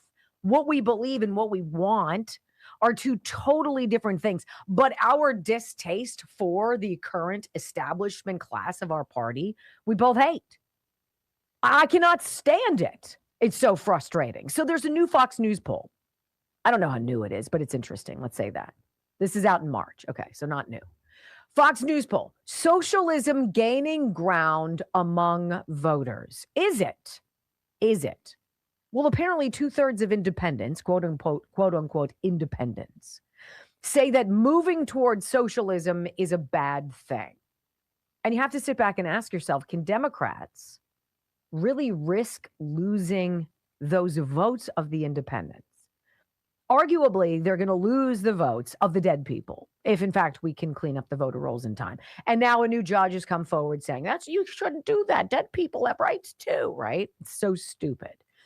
We also know that they're losing a lot of the illegal alien votes because we're going to be monitoring. We want to see. We know that the United States Postal Service is like, you know what? We're not going to deliver mail-in ballots to states that refuse to share their voter rolls so that we can reconcile once and for all these ridiculous discrepancies, right? So let's look at this relatively new Fox News poll. Socialism gaining ground with voters as half say capitalism is not working, and a growing number are open to a shift toward socialism. That's so ridiculous. Who are the people who are part of this? This isn't your heartland. This isn't your hardworking man or woman out there with steel-toed boots, dirty fingernails, who actually work and labor for their money. This is the class of folks who went to college and were basically told, just be a victim. Hate everything, be a victim, be radical, pretend that somehow you've been wronged, be outraged, and just don't ever work all that hard. Why should you work when you can sponge off of others? We'll just raise a lot of taxes, dip into a lot of billionaires and millionaires' bank accounts, and we'll call it even. Redistribute wealth. What more do you need? Well, a record 38% in this latest Fox News survey think it would be a good thing for the United States to move away from capitalism and in the direction of socialism. You'll own nothing and like it. We'll give you what you get. And, we'll give you this little box in a 15-minute city, but it's going to be so convenient. I mean, who needs a car? You can ride your bicycle anywhere you want to go. We'll control everything. Don't you worry about it. Not even your thermostat. We'll control that too. And if you want to go anywhere or do anything, well, we'll see about that. But you'll like it. Swear to God, you'll like it. You won't have to do much for it. Scary. So 38% think move away from capitalism would be a good thing. That's up from 32% just 4 years ago, last time the question was asked. In 2010, a low of 18% of the people responding backed socialism. Things have changed a bit. Very liberal voters, 66%, and Democrats under the age of 45, also 66%, are those most likely to think moving to socialism would be good. What happened to you people? Did you have to check that functioning part of your brain, right? Where there's still ridges and whatnot and grooves. Did you have to check that at the door when you became a Democrat? Because Republicans think it's a bad thing, of course, to move towards socialism. 78% of Republicans say no. 75% of conservatives, men over the age of 45, again, 75%, and voters ages 65 and up, 75% say socialism is a bad thing. So you know what it is? It's not even white people. It's not even young white people. It's younger college-educated people who were the ones buying into this socialism mumbo jumbo, black and white. Are the lion's share white? Might be. But the black college-educated folks are out there too. You know who's not? The people who didn't go to college. What is the secret sauce about not going to college? You didn't get groomed. Who wants socialism? Crazy people. When we come back on the Wendy Bell radio program, let's talk about the big Dominion lawsuit. Remember that $1.3 billion they sued Mike Lindell for? Yeah, about that. Yeah, we're just going to drop that. It's almost like all the 2020 election rigging jazz is coming out. Get your popcorn next. I think it's funny that we both know someone who's trying to. We have a friend who's a socialist who's. Yeah, he's trying to build his own thing now. In media, doing kind of what we do. Yeah, and he is also owns a duplex and is a landlord. And I'm like, those two things don't jive. If you want to be a socialist, you shouldn't be about property ownership. You shouldn't be about owning anything. You should sell your house to the government. Everything should be controlled by the government. They can decide what's fair and what's not.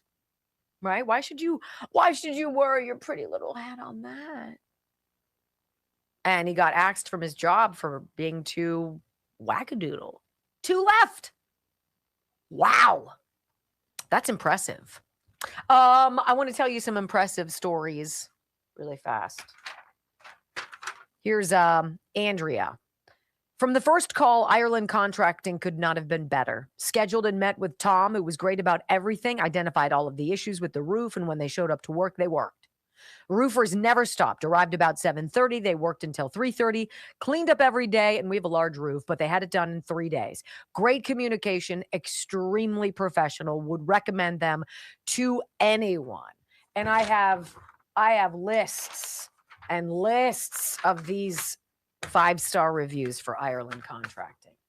I wish where you lived was closer to where I lived, so you could have Ireland Contracting in your backyard too. But if you have a home exterior project, whether you want to change up the brick on the outside of your house, throw up some siding, you want to put in some new windows, maybe a bay window, you want a new front door, you'd like to put in a skylight, maybe your gutters are just awful, you need to put on some new gutters, soffit fascia, downspouts, 1-800-NEW-ROOF, IrelandContracting.com.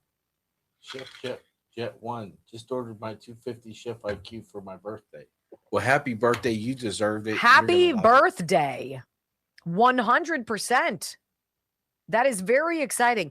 You know what? That is one of those gifts that you could absolutely justify spending for your, spending on yourself, because it makes your life so much easier. It's not like the vanity crap I buy myself, like skin lotions and stuff like that. Not with tulip blooms now, but like Genucel stuff that I used to buy. All that stuff. Chef IQ Sense 250 edition, $80 off. I have Ireland coming to my mom's to replace her window, says Da Boys 1223. Thanks, Da Boys. That's what I'm talking about. Chef Jet 1. Make sure you tell your mom to tell them how great we are. I love it. I love it. Thank you so much. I'm really excited to get somebody, and hopefully we'll get this soon. Somebody who, and I've gotten a lot of messages about blood flow, and I haven't heard a lot about anybody taking the GLP-1 Gold, also from Juvenon Blood Flow 7. I'm interested in anybody who's on that journey, because the whole claim to fame with Juvenon's GLP-1 Gold is it's not injectable. You don't have to enter something into your body. It's not made by big pharma. It doesn't have scary side effects, doesn't lead to muscle mass deterioration, right? You don't have to be on it for the rest of your life. But a lot of people out there need a little bit of help. You need a little bit of help. You're on that plateau. Whatever you're doing isn't moving the needle. And it's like, for the love, what is it? That is why Juvenon made GLP-1 Gold. Again, 30% off everything they make. Bloodflow7.com. It's one of these things. It is a phenomenal tool. They say it's their #1 supplement for weight loss. It's the #1 most popular. It's the #1 most effective. But disclaimer, it is for people who have significant weight to lose. So if you're just a late night snacker and you want to not do that, maybe that's not for you. But if you have significant weight to lose, how about seeing the numbers go down on the scale? That would be pretty legit. Pretty legit. Bloodflow7.com/Wendy. All right, let's see what you guys are doing. You've been using GLP Gold for 3 months, not working at all. Huh. Interesting that you say that. All right. I'll have to relay that back to the company. Thank you for that. I'm 3 weeks in with GLP-1. Sweet Sugar says, still early to tell. Okay. All right. Keep me posted. Look, if the prevailing idea on any of these is you don't like, and that's just two people and one just doesn't see any difference, then GLP Gold is very slow working. Okay. Does it work though? That's what I want to hear. So thank you for your feedback. That matters. Tree 1 just ordered 2 Chef IQs, 2 of their olive oil, and their balsamic vinaigrette. I can't wait to try the raspberry vinaigrette. Yeah, I want you to bring that in. You'll have to make me a salad. No. I will go buy that. I will have that. Sounds delicious. Delicioso. Probably use the company card. I probably will. I'm not stupid. I mean, just saying. How do you spell the olive oil company? Casandrinos. It's underneath in the description. Casandrinos.com/Wendy. Just hit see more. Yeah, right underneath here. I probably fudged that up. Hold on.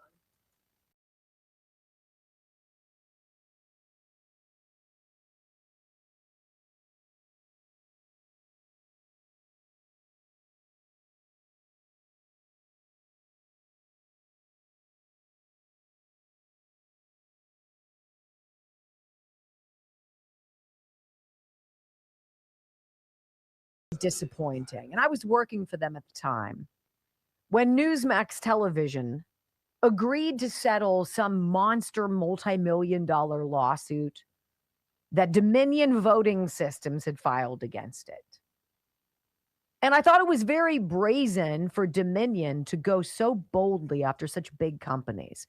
What did Fox settle for? Like $850 or $758 million? Like, what? First of all, how much money do you have? How much of that is actual cash exchanged? And how much are we getting sunshine blown up our skirts? Why would Dominion, when there were rampant allegations of curious happenings, not just in my city or my state, but all across America, in swing districts, right? That's pretty bold and brazen. We got Tina Peters.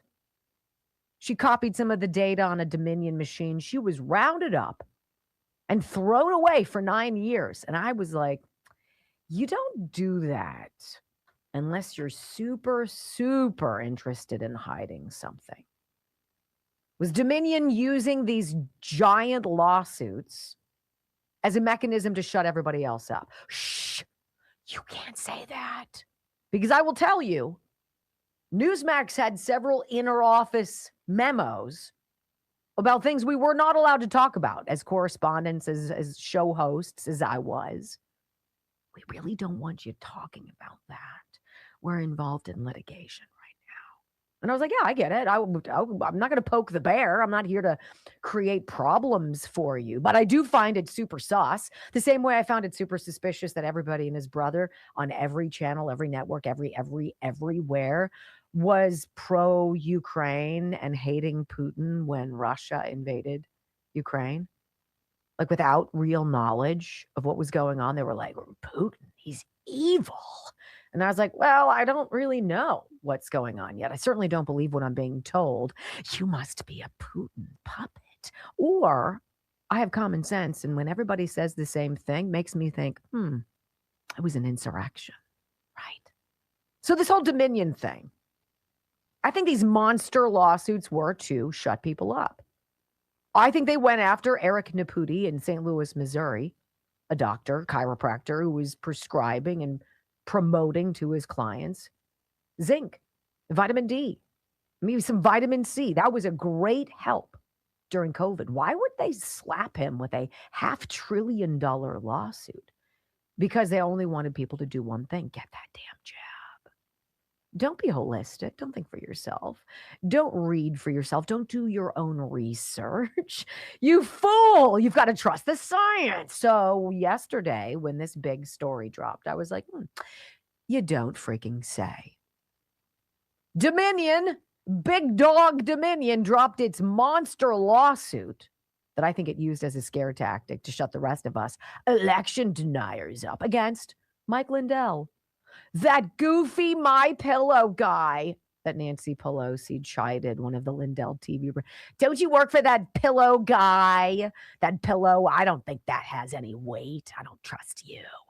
Or Mike Lindell was all over it when he started questioning election results. Mike Lindell is all over it as he's running for governor in Minnesota, which just would be rich.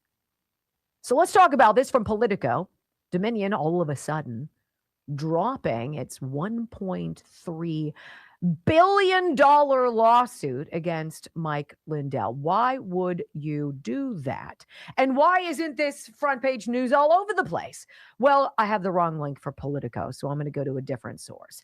KSTP.com, Eyewitness News. Voting equipment company formerly known as Dominion. Then why would they change their names? Right? You're this big dog voting system, Dominion. Don't you dare talk about us and fraud. We'll sue you. And then we're going to go and we're going to change our name to Liberty Vote because that makes it sound so much better, right? Let's read this. Mike Lindell, the leading GOP candidate for Minnesota governor, is no longer being sued by a major voting machine company over his 2020 conspiracy claims. The only reason a company would do that is because it would think that they cannot win. And there would be that beautiful thing called discovery, where all of a sudden I get to provide all of my evidence that I've found about fraud. And you've got to open up your books and show us just exactly what you were doing on November 3rd and the months leading up to it of 2020. And Dominion was like, yeah, maybe we don't want to do that. Dominion Voting Systems, now called Liberty Vote, sued Lindell for defamation back in 2021 after the MyPillow founder accused the company of rigging the 2020 election. Monday, the company said Lindell's attorneys filed to dismiss the case with prejudice, meaning it cannot be refiled for the same purposes. Apparently, there's been no response for comment from Liberty Vote. Back in October, a company run by a former political, or rather Republican elections official, bought Dominion and changed its name to Liberty Vote. The new company then vowed to prioritize paper-based and hand-marked ballots. Don't look at us. We've made the right changes. I know we had those things that you could stick in the side, and you have people in Serbia and other places, Venezuela, controlling all of the totals, which jumped amazingly, right?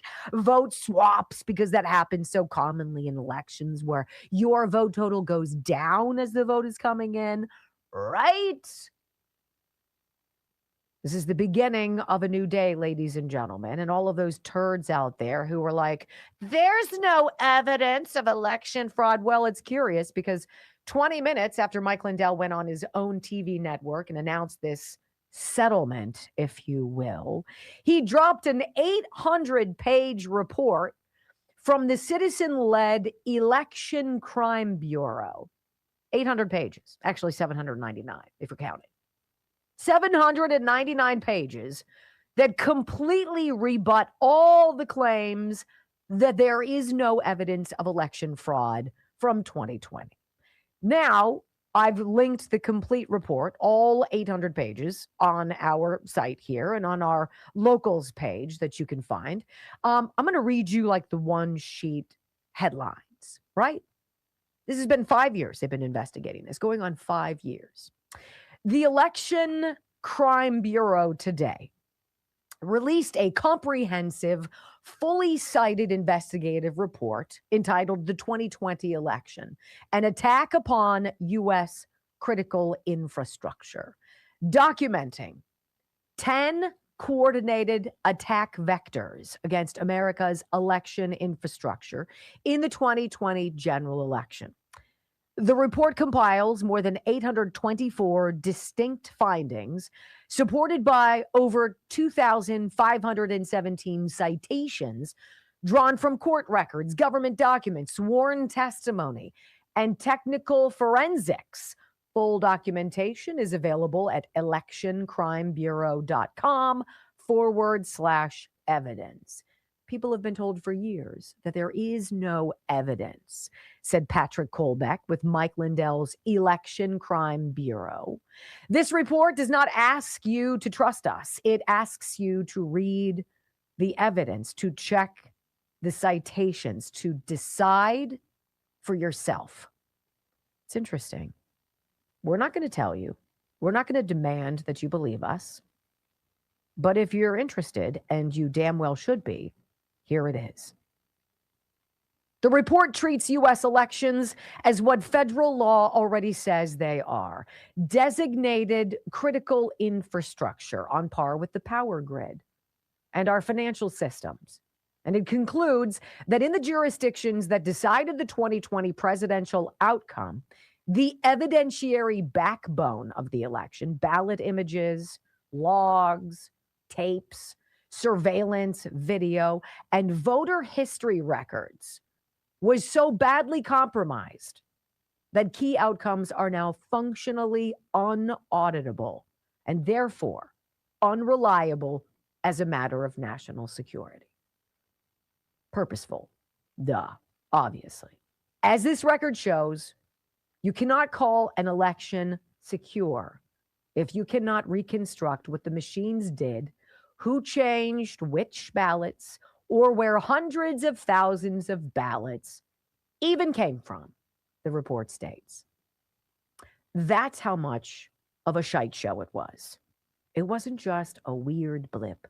It wasn't transitory. It was rampant. It was coordinated. It was purposeful. And it stole the election and gave it to President Biden. Readers can download the full report and its detailed appendices. It's all there, where each finding is organized, classified, and backed by primary source references. You know, and what they found the 10 interlocking attack vectors through which the 2020 election infrastructure was manipulated. It was shielded from scrutiny or both. And it catalogs all of this stuff, where voter rolls, ballot images, adjudication logs, memory cards, tally tapes, Dropbox videos, and voter history records are missing. They've been destroyed. They were wiped or never produced. What? Like, wipe it with a cloth? Mm-hmm. Don't you remember Hillary Clinton? When all of a sudden, where's all of your email logs? Whack! With a hammer. Oops. Sorry. It's like Benny Thompson, the walrus, the head of the January 6th Unselect Committee. Wait, what? I was supposed to keep all of those terabytes of emails and the videos of all of the witnesses testifying who later went and changed their testimony. I was supposed to keep that? Oh, I'm sorry. You guys get it. You understand what happened. If you do something wrong and burn the place down afterwards, it's like, if only we could find any evidence. And then the forensic team comes in with the piece of plastic, the tape, and they find that one fingerprint. There you go. This is a smoking gun of all smoking guns. And every clown, Josh Shapiro, I'm talking to you, you little twerp. That's the safest, it's going to be the safest, most secure election ever. And when all the votes are counted, Joe Biden will be the winner. Such a weird thing to say, wasn't it? When we come back on the Wendy Bell radio program, apparently this Golden Dome missile defense system isn't just some like pie in the sky idea that Trump is like, you know what, sounds good. Let's just put up this big Golden Dome and nobody can hurt. It's already been made and they tested it. What next? Right? All of the parallels. Oh, I can't find it. I don't know. Or we're just not going to respond. We're going to try to run out the clock. Is that how it works? Neato. D-bags. All right. I'm just going to say it. In fizzy water, Dr. Gundry's weight loss elixir is so much better. It is so much better. TheHealthyFat.com. TheHealthyFat.com. Go watch the video. There's a video. Why is there a video? Why do I have to watch a video? I hate when I have to watch videos. No, because it tells you why it works. It tells you what you can do to help it work better. And then it gives you, after the video, the chance to buy it. 20% off. thehealthyfat.com/Wendy. Look, when a cardiothoracic surgeon, a guy who literally cuts people open and takes out their hearts and lungs and then puts in a new one and sews you back up, and he's like, you know what? I lost 70 pounds drinking this. I'm in. Okay. I'm in.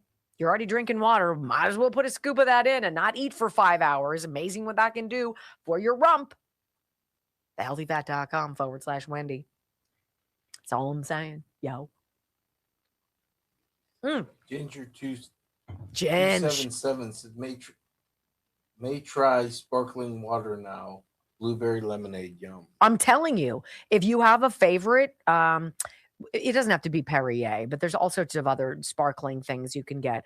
And put a scoop of that in it with some ice. How you doing? Froggy, again, that was a very sweet gesture, and I'm extraordinarily grateful to you.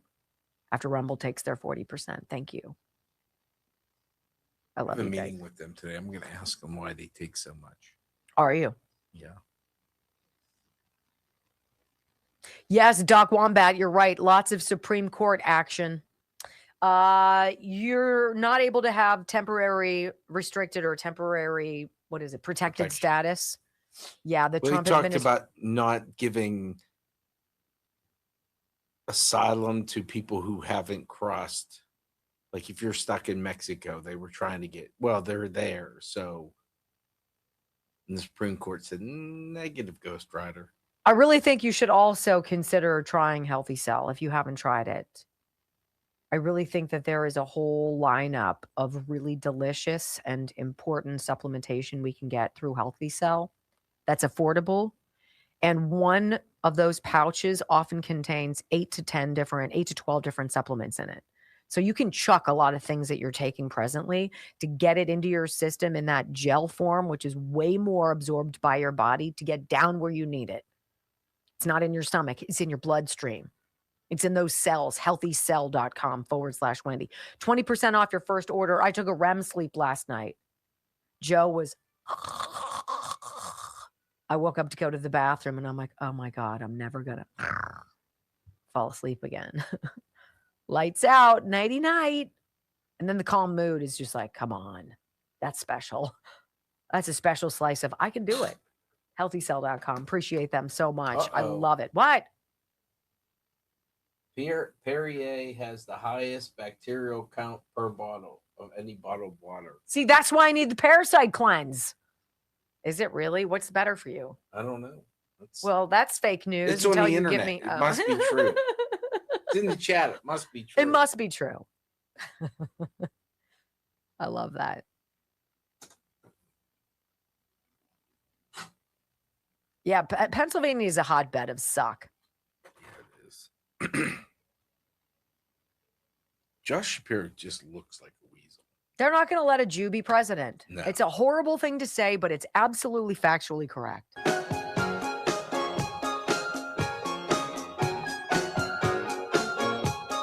Welcome back to the Wendy Bell Radio program. You know, some people who are not a fan of President Trump, I know, I can't imagine who they are. It's funny to hear people criticize his idiosyncrasies, how he has to put everything in gold. Have you ever seen that shot in the Oval Office when he's sitting there by the fireplace? Like literally everything in his wake is gilded gold. And it's almost like to just poke the eye of all the liberals who just can't stand him. Like the reflecting pool, it's a vanity project. I'm like, how does cleaning a reflecting pool that everybody enjoys a vanity project? It's ridiculous. Well, you hear all of these big pie in the sky things the president says. He's out and about. He's like, we decimated Iran's military. We're controlling the oil. We're building this golden dome defense. And you're like, yeah, please. How does that work out? Well, the Epic Times yesterday totally gobsmacked me.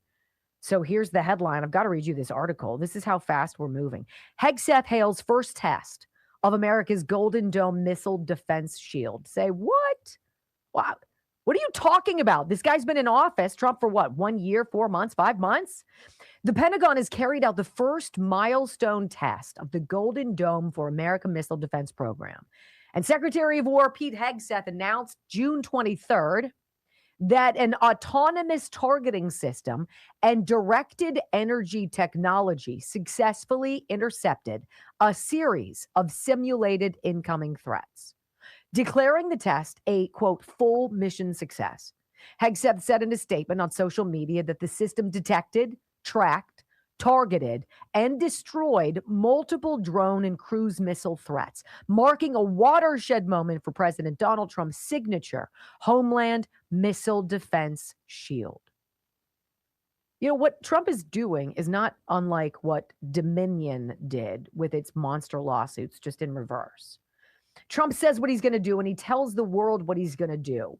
And if you try to mess with us, we've got the best military. We've got the best defense. We're going to show you. We're going to put it out there. Don't even try to fiddle with us. Dominion sues a couple people like Mike Lindell for billions of dollars and sends a message to anybody out there who was like, it was a weird election. It just didn't feel right. Shh, don't say that. Don't you see what he's doing to people? What Dominions do? Sort of like what Trump is doing, just in reverse. He's going to show you what he's doing, and then he's going to warn you without even warning you. You probably don't want to test us.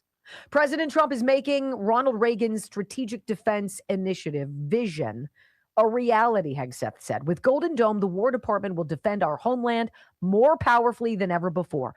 Golden Dome is real. It is powerful and on track. Very strong, purposeful messaging. Hegseth said the demonstration showcased next-generation military technologies and represented a major step toward building what the administration has described as a multi-layered shield against ballistic missiles, cruise missiles, hypersonic weapons, and drones. The drones. Golden Dome is the decisive response to a new era of threats. Some General Mike Gouldine, I can't pronounce, director of the Golden Dome for America program, said, "We're moving with purpose and urgency to forge a shield that is layered, integrated, and automated." You know who wants in on this? I found this interesting. Canada. Canada's like, well, we don't like Trump. But we could really use a little protection. Trump's like, hey, why don't you become our 51st state? Like he gilds everything in the Oval Office, pokes his finger in the eye of everybody, literally. So Trump said the Golden Dome defense system should be fully operational before the end of his term, he said, describing the $175 billion program as state-of-the-art, a system that includes space-based sensors and interceptors. Oh, it's so weird. We're talking about aliens going to Mars, possibly a lunar base. He has said that he's watching Iran from space. He says he's got his eyes, cameras trained on the front doors of the mullahs or whomever the clerics are, whomever the people running Iran, lest they ever get a hankering for one of those golden cakes of uranium. We're watching them. It's so interesting. I think it's interesting. And now with Canada, like, maybe you're not such an idiot after all, Mr. President. What do you say? Maybe we'll have a pint, talk about it. Interesting how things go. Well, we're on the cusp of our third hour. And when we come back, I want to talk about the math, the numbers, who shows up. It's all about who shows up to vote. Now, in California, during that recall election with Gavin Newsom and Larry Elder, it was all about already voting for 70% of in-person Republican voters. Remember how they showed up? And they're like, it looks like you've already voted. And they're like, no, I vote in person. Those kinds of shenanigans. Well, who is going to show up this time? The people who vote for socialism are high-earning college grads who really don't show up in great numbers. And that could be great next on the Wendy Bell Radio Network. MSNBC is melting down over SCOTUS decision on TPS for Haitians. Their person says there's a lot of people who are going to die and suffer. Wait, doesn't that sound familiar? Didn't the Bill and Hillary Crime Family Foundation raise a shit ton of money for Haiti? Wasn't that the whole reason that started? Remember? They never saw it. Oh, it's sort of like Oprah going and creating some African girls' school. Right. What's really going on over there, sweetness? What really happened with the Bill and Hill Crime Family Foundation money that Jeffrey Epstein helped organize?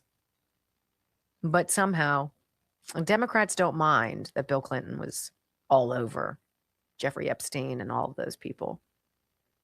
It's every day that a 17-year-old rubs my shoulders. Sorry.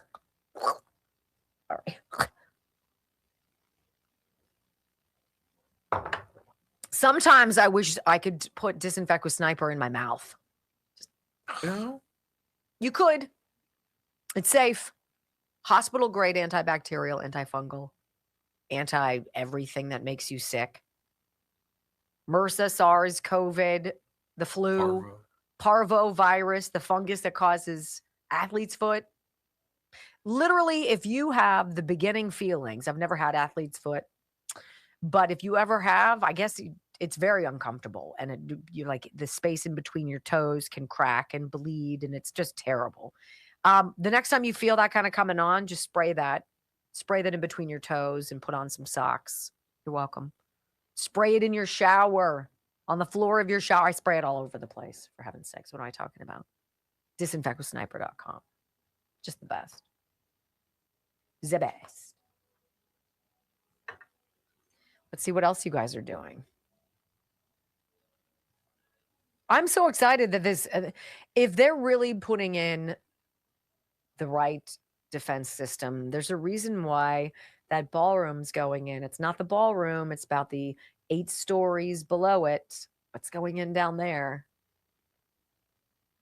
It's almost like this president has gone back or forward in time, and he can see what might be coming. How do you spell? Okay, I got that. Let's see. Sort by newest. I better refresh. We have 182 comments. That's fantastic. Thank you. Love the 250 flag on Sniper website. Yeah, you can still get them. Yeah, they're pretty beautiful. Sherry says we all wanted to let you know that we're behind this move to 10-1. We will follow you anywhere. Personally, I'm excited because 9 was the best for me at work, and 12-3 has been difficult to listen. I know you guys have been so lovely. You know, my friend Alan, who juggles all of our data, he tells me that it's almost an even 50-50 split. The number of people who watch us live and then the people who watch us after the fact. It's like you're so loyal that even though the timing changed and it didn't work for you, you still carve out time to squeeze us into your day and to rumble. It's truly crazy. Hey, Eileen rather. Excuse me. Eileen Spo, hello from Knoxville. It's good to see you, sweetheart.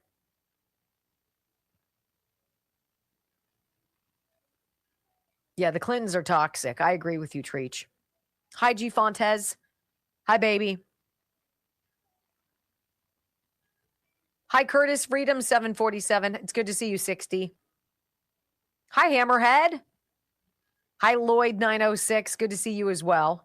Rob V is here. What's going on, Rob V? Love it. Doug Ryland. Careful, Wendy. You may join the Burn It All Down group. I understand. No, I'm not interested in burning it all down, but I wouldn't be upset if some of these rhinos got booted out of office. I mean, I think that calling a talking filibuster so that everybody has to say what they think. You have to talk. You have to communicate. You have to say it. Go on record. Tell us why.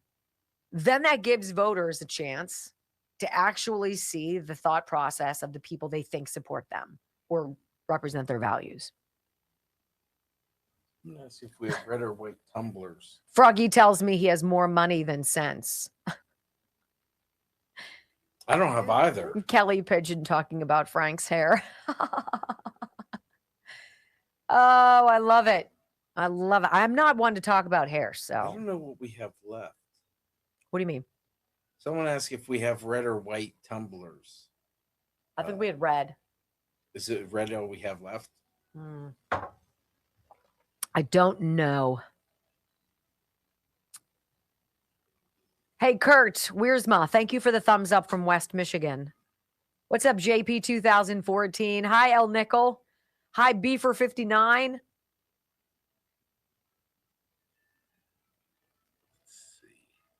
I love you guys. Rumbles Eat One. East Coast, Portland, Oregon. Hello. Hi, Kilroy. Yeah, lots of empty property in New York's future. No doubt. Ginger, happy Friday Eve. I love it. Hi, Overtaxed. We still have 30 Wendy mugs. Okay. 7 red ones, 12 white ones, and 28 blue ones. When these are done, they're done. Yeah. Still have some coasters left. This is not so big on the real one. Yeah. We still have coasters. We're almost sold out of a lot of stuff. This is the Wendy one.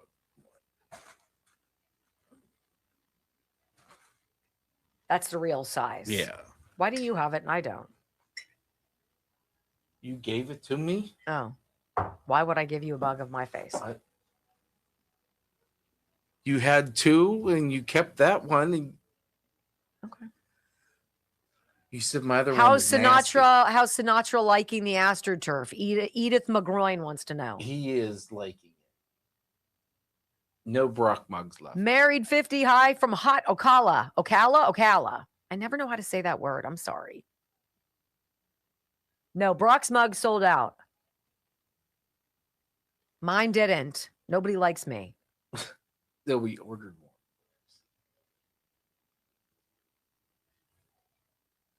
Let's give out the truth. Bad joke already from D-Vet Set. Yeah, send them in. 5, 4, 3, 2, 1. Wendy Bell, America's anchor mom, fighting for America 1 hour at a time. Welcome to the family. We're going to win so much. We're going to win at every level. We're going to win economically. We're going to win with the economy. We're going to win with military. We're going to win with healthcare and for our veterans. We're going to win with every single facet. We're going to win so much, you may even get tired of winning. And you'll say, please, please, it's too much winning. We can't take it anymore. Mr. President, it's too much. And I'll say, no, it isn't. We have to keep winning.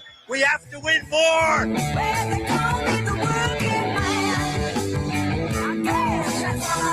We're going to win more.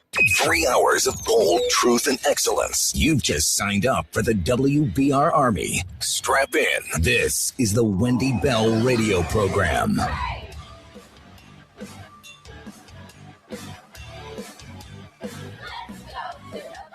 Welcome back to the Wendy Bell radio program. It is hour number 3 already on the clock. So delighted to be with you. WendyBellRadio.com. If you wonder what we look like and if you want to interact with us in the commercial breaks, we live stream the whole thing, even the commercials. So join us at WendyBellRadio.com.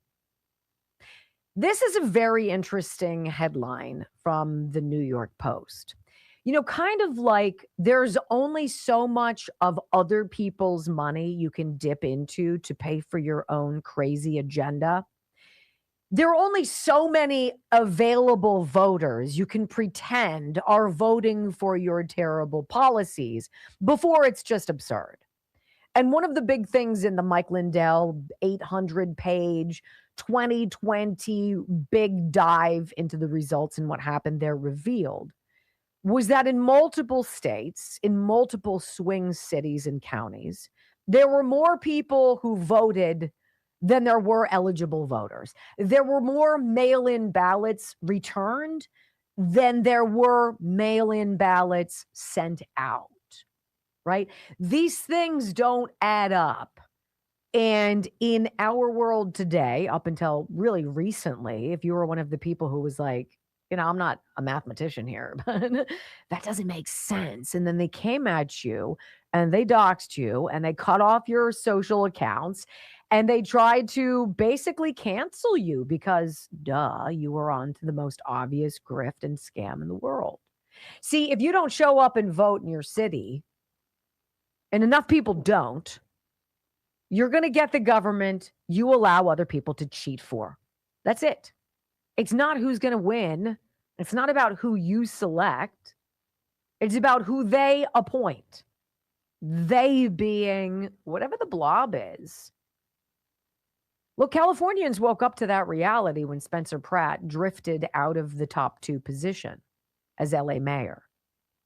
You realize that the fire, the energy, the message, the future, the plans, the specificity, the data, the ideas that Spencer Pratt had, the way he used social media, the way he used artificial intelligence, the people who were in his camp, in his army, right? And he loses to a 2-bit nobody socialist whack job who thinks the best way to deal with homelessness is to just pluck them off the street and shove them into a shelter. That's it. That's it. And you told us that won? Americans aren't buying it anymore. And this number, 17%, is a stark number to talk about today. New York Post headline: how just 17% of voters, fueled by young and white New Yorkers, led Mamdani's socialist election surge. If you had just 20,000 more Republicans show up, right? Maybe things would have been different, but they didn't.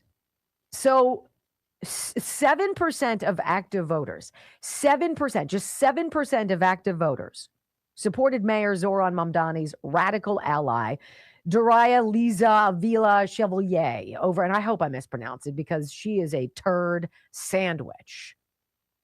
Just 7% of the voters supported Zoran Mamdani's radical ally over the establishment Democrat representative Adriano Espaillat in Tuesday's main event primary, data shows. 7%. That's all it took.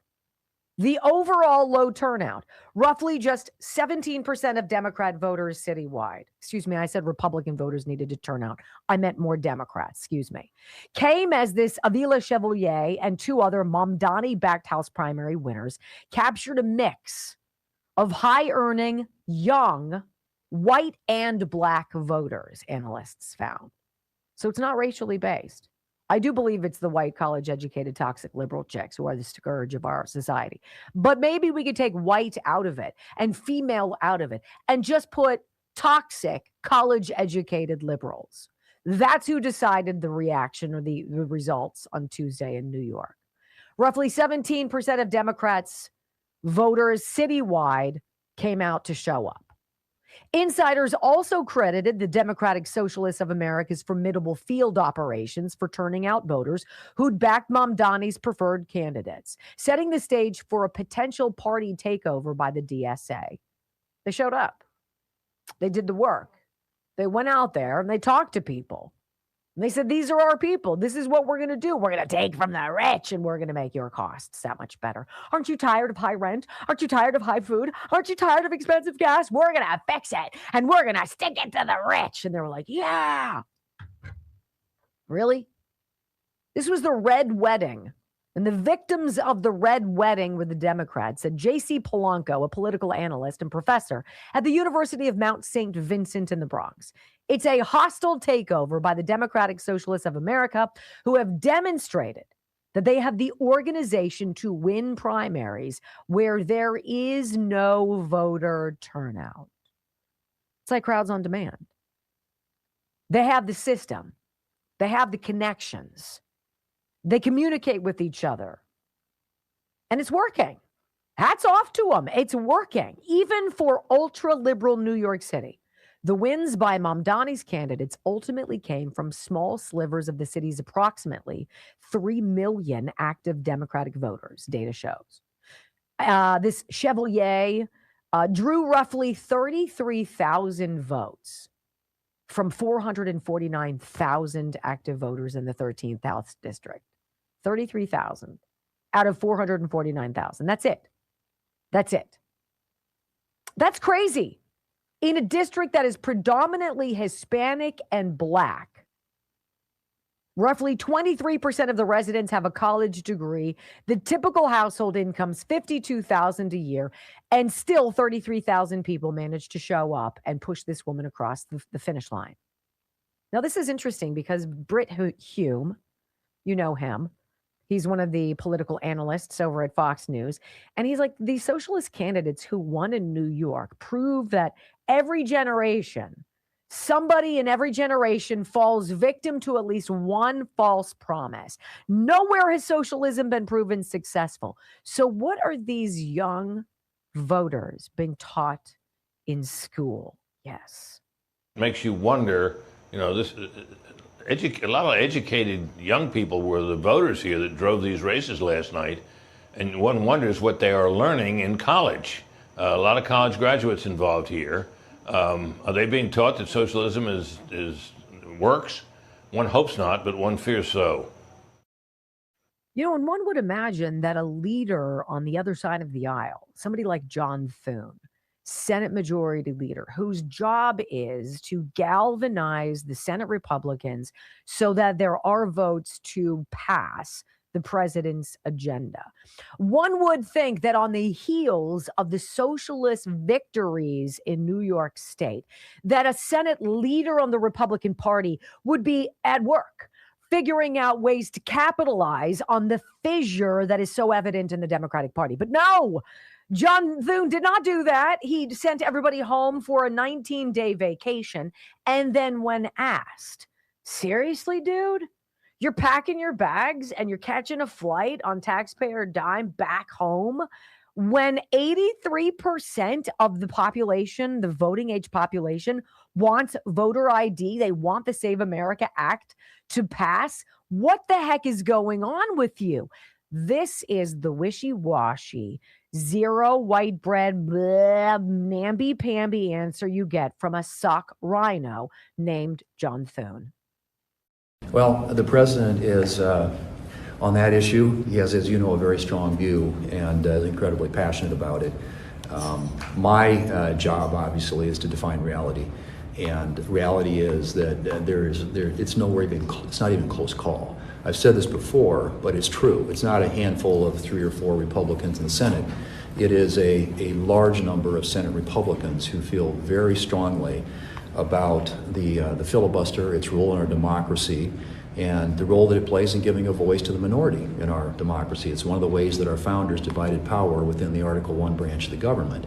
So that's a very strongly held view. The president sees the obstructionist tactics that they're using, even on something as should be a plain responsibility of the government, like funding all these agencies.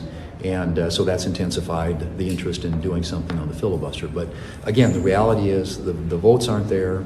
And we can talk about the relative merits of the filibuster or whether it's relevant in the modern world. All those things are great conversations. But the practical reality is the math isn't there. It doesn't add up. We don't have the votes.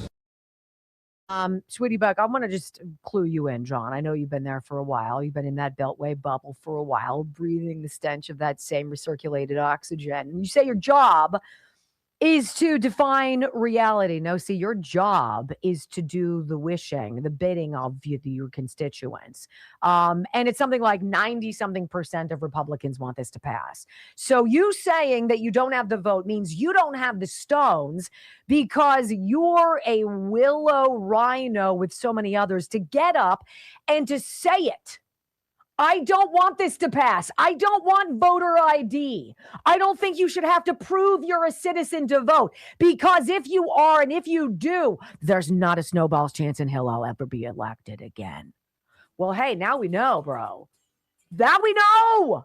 That is the guy.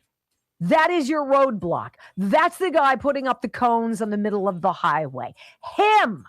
My job is to define reality. No, your job is to do your job, John, and to listen to we the people. Takes 5 Republican senators to oust him and choose another one. Where are their stones? When we come back, it is bright, it is blue, and it is a beautiful. And the liberals can't stand the reflecting pool still. It's great. Next.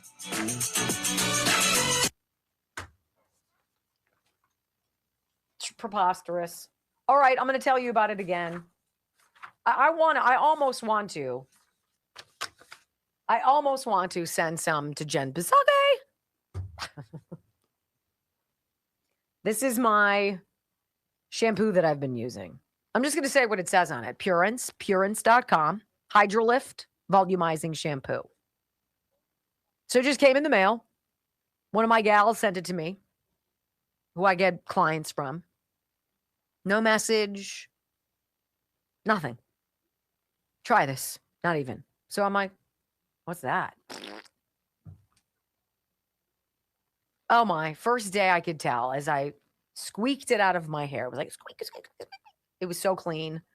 And then my hair went, and I'm like, dang, I already have a lot of hair puff.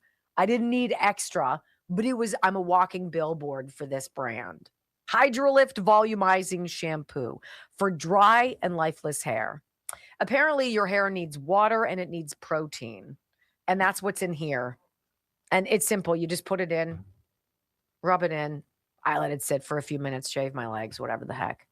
Rinse it out, squeak it out, and put in products and whatever the heck else you do. And then, wow, I was like a chia pet. It was chia. That was my hair. So if you have dry, lifeless, brittle, thin, unexciting hair, and you're like, you know what? I wish it was a little fluffier and a little softer and a little silkier. Purance.com. What are we giving you off? 35% off. Purance, pure, and then ants, A-N-C-E. Purance.com, promo code Wendy. That's it.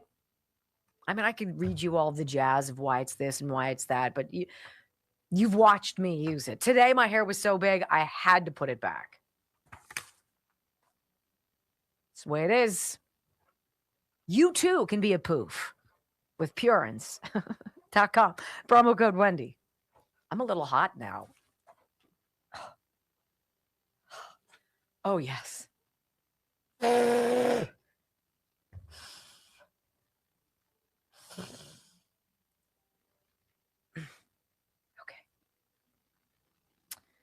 Force the vote, John. Let America see who's against it. Who's for that? Anybody? I'm for that. Tell me why you don't want it. Tell me why you're unwilling to vote for it. Tell me why you're not willing to force the speaking filibuster, which then leads to a 51, you need to have a majority instead of the 60 vote threshold. Then you can nuke the filibuster, then nukes it, and then you go simple majority. Right? Am I remembering that, Brock? Good talk. Wait, say that again. So once the talking filibuster is through, right? Doesn't that then put you to a simple majority vote? Yes. I said to Brock today, and I don't know how you guys feel about it. What if electing Graham Plattner is a way for us to get rid of Susan Collins and then maybe get somebody in who's better? Because he's going to be a weirdo. Right? I don't know.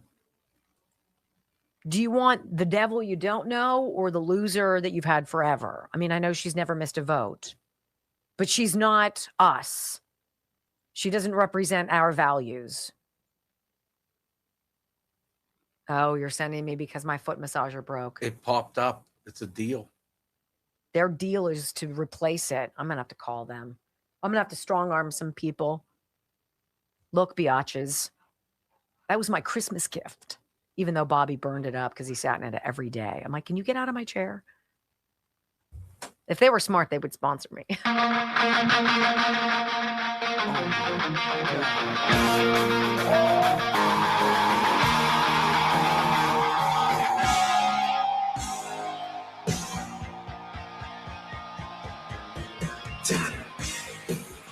Man, I guess that reflecting pool, that national disgrace, that vanity project, that thing that is so gauche, so gross. What an overstep.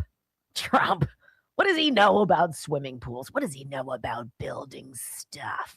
What does he know about construction? Oh, I don't know. It's his business. And so what they say, well, it's probably going to cost $300 million for us to drain the whole thing and, power wash and all that stuff, fix it, all that stuff. I mean, it's going to take probably, I don't know, maybe 2, 3, 4 years. And Trump was like, really? Or I can get Pablo and Guido over here who do my pools for my Trump empire, who've done 1 million of them. Hey, what do you guys think about this? What do you think it's really going to take? Like, make some money, but you don't have to gouge us. And they're like, I don't know, $15-16 million. How long would it take? I don't know, a couple months. Do it. Outrage, right? Well, apparently the reflecting pool at the Lincoln Memorial is magnifico again. It is beautiful. Ben Berquam, I know you know the name from Real America's Voice. He does kind of a cute, like gleeful, look at how beautiful this is, selfie video. And he's like, it's beautiful again. Why don't you nasty liberals who want to destroy everything that we love that's good for America, dip down and take a look at your own nasty reflections in here. I love it. Made it down to the reflecting pond, and it's blue, baby. Yes, God bless America. The question I have for the liberals, especially the miserable ones out here wearing their algae outfits that are celebrating the algae that they put in there, what are you running for? Do you have any policies other than hating President Trump, hating ICE, and hating babies? That seems to be all the Democrats run on anymore. But God bless America. It looks beautiful. You don't have to be a miserable liberal. You too can be happy. Reject the lies, reject the hate, invite Jesus into your heart. Not jihad, not communism. You need Jesus. Rashida, you need Jesus. Enjoy the blue, baby. Beautiful blue. Look at that. That is awesome. Very nice. Nice job, President Trump. And your pool guy. And your pool guy. We remember a CNN flashback from 2012, in fact, when Obama did the same thing. Not the same way, but let's listen in. There's plenty to take pictures of in downtown Washington, D.C. The Lincoln Memorial, the World War II Memorial, and then there's this. Folks snapping photos of the reflecting pool. It's really sludgy up this end. And what's in it? It's disgusting. It's not right. Algae. It smells like wet dog down here, When my dog came home from a stream, he always smelled like this, so it's gross. The Lincoln Memorial reflecting pool reopened at the end of August to great fanfare after a $34 million renovation that lasted nearly 2 years. But less than a month later, the famous pool of water is full of algae. Algae are simple organisms that thrive in areas where there is heat and sunlight. You have plenty of that here. The water may not look great, but it doesn't pose a health or safety hazard. It's really just the yuck factor.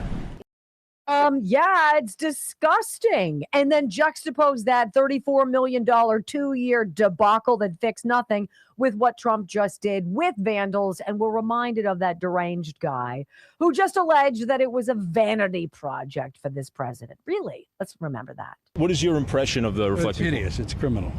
Really? The hubris, the arrogance behind this failed project is just horrendous. Could you elaborate on that? What's the hubris? $17 million of my tax dollars are in it. Yeah, it's awful. It's going to take a long time to recover. I think the initial, what he was trying to do was paint the bottom, to repaint it. Yeah, we know what he was trying to do. And then to clean it. So what went wrong? It was a vanity project, a $17 million vanity project. Like so much else of what he's done to monumental Washington. But maybe for somebody on the other side, what is wrong with trying to clean the pool or repaint it? Nothing. And administrations over the decades have all tried to do it. But it hasn't been a vanity project for an individual. It's been a restoration or the maintenance of a piece of public property, not the vehicle for the expression of his personal arrogance and narcissism. How do you know it was because of his arrogance or narcissism, though? I lived with him for 3.5 years. You live with Trump? I live in this town. Oh, okay. He's in my town. He's in my town. So Trump fixed it for half the amount of money and in 2 months versus 2 years. And somehow to that liberal, it's a vanity project. How is fixing a reflecting pool that's supposed to shine the image of one of our most cherished monuments a vanity project for a sitting president? Or is it just somebody who finally said, can we just get this done finally the right way? Yeah, how about that? When we come back on the Wendy Bell radio program in today's Democrat circus, well, here comes Ro Khanna as the magician. Oh, I can't wait for you to see his tricks next on the Wendy Bell Radio Network. Literally, as $34 million, it's taken 2 years. And a month in, it was covered in algae. But this is a vanity project for the president. And by the way, if they had just stopped and not fiddled with it, none of this would have happened. None of this. But they need it to happen, which is a shame. Just a heads up. Yes, sir. You jumped ahead. That's soundbite. Oh, did I? That was your bottom of. Ah, yes, I did. And I appreciate that. Thank you. Wendy loves gold. I do love gold. A lot of people don't think they can afford gold or silver or platinum and palladium. And you'd be surprised if you've been saving in a 401k, you've got an IRA, you can get a gold-backed IRA. That's what I meant, not 401k, IRA. You can get a gold-backed IRA without rooting through the couch cushions and coming up with the money, right? This is where Texas Bullion Exchange comes into play. 855-927-5557. 855-927-5557. WendyLovesGold.com. When you call that number or you go to that site, you're immediately put with somebody I've dealt with, okay? They're wonderful. They want to teach you. They want to answer your questions. They want to know what your strategy is. What do you want? What is your goal? Because if all of your money is in the stock market or it's underneath your mattress, either way, that's not a great way to plan for tomorrow. And gold is pass downable, right? So if you buy precious metals, if you get your own gold and silver like mine, which is autographed, you can pass it down to your children, to your grandchildren. It is a wonderful tool to pass down wealth.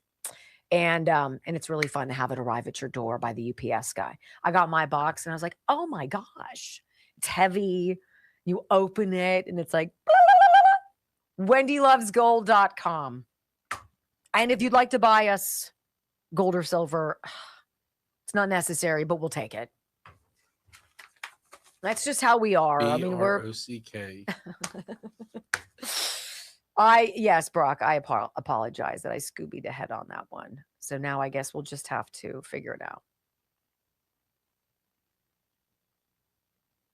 Yes, I forgot all about that. So it's a little scary, I know.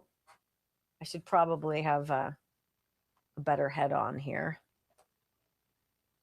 Oh, Health Revolution. I forgot about Health Revolution. I'm not going to forget. I'm going to read it to you. There's a couple things that our friend Tom Yakupin told us from Health Revolution. So you're just tired of paying too much for health insurance. That probably applies to all of us. So Cigna, major insurer, recently announced they're going to be exiting the Affordable Care Act marketplace.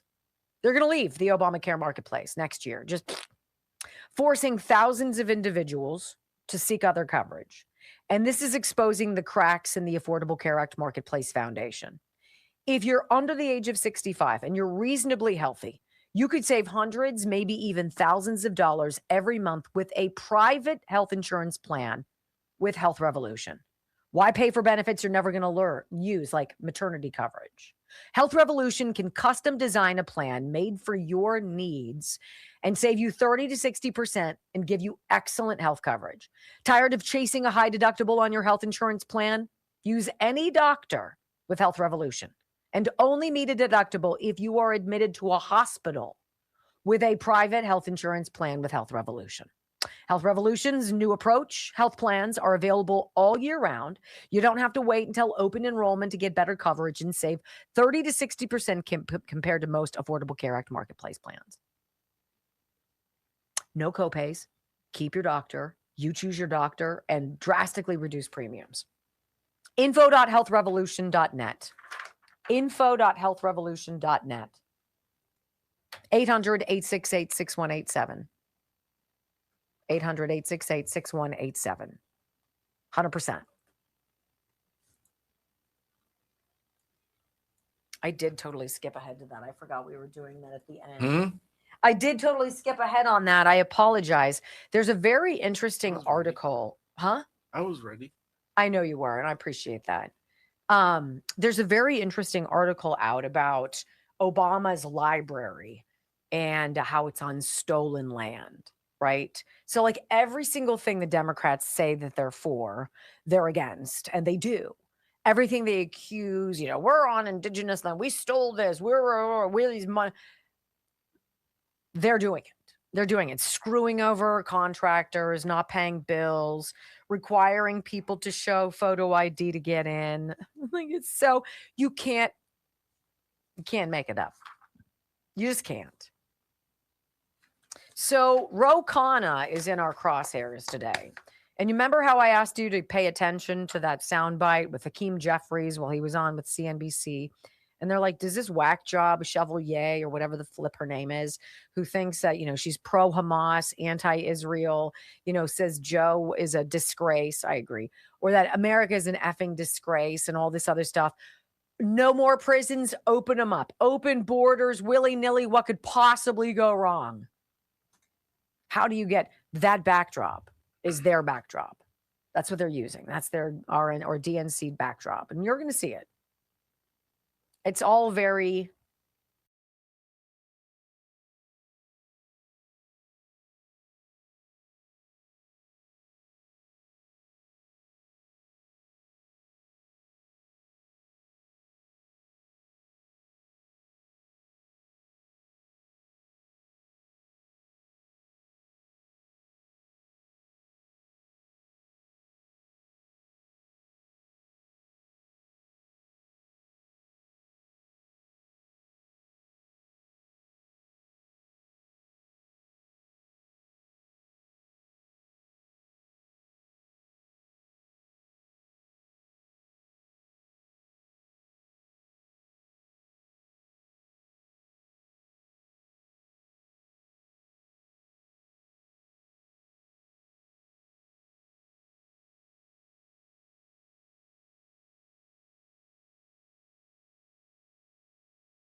desperate for your attention because he so badly wants to be president of the United States.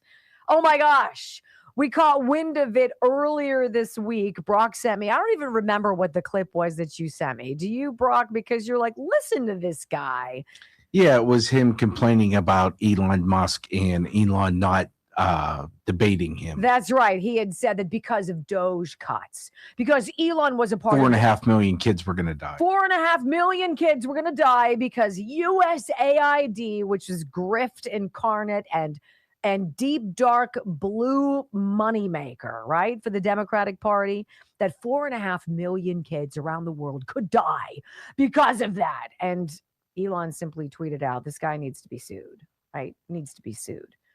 And then Ro Khanna came back at him, the congressman from California, and he was like, oh, yeah, why don't you just debate me? And I had surmised to Brock, I'm like, well, he's poking the world's richest man who also happens to have, if not the highest social media following, one of them with 240 million followers, right? And Ro Khanna is like, oh yeah, fight me. And what he's really saying is, please, please elevate me, make me seem like I'm palatable to this wacky fringe group of progressive socialist communists who've taken over the Democrat Party.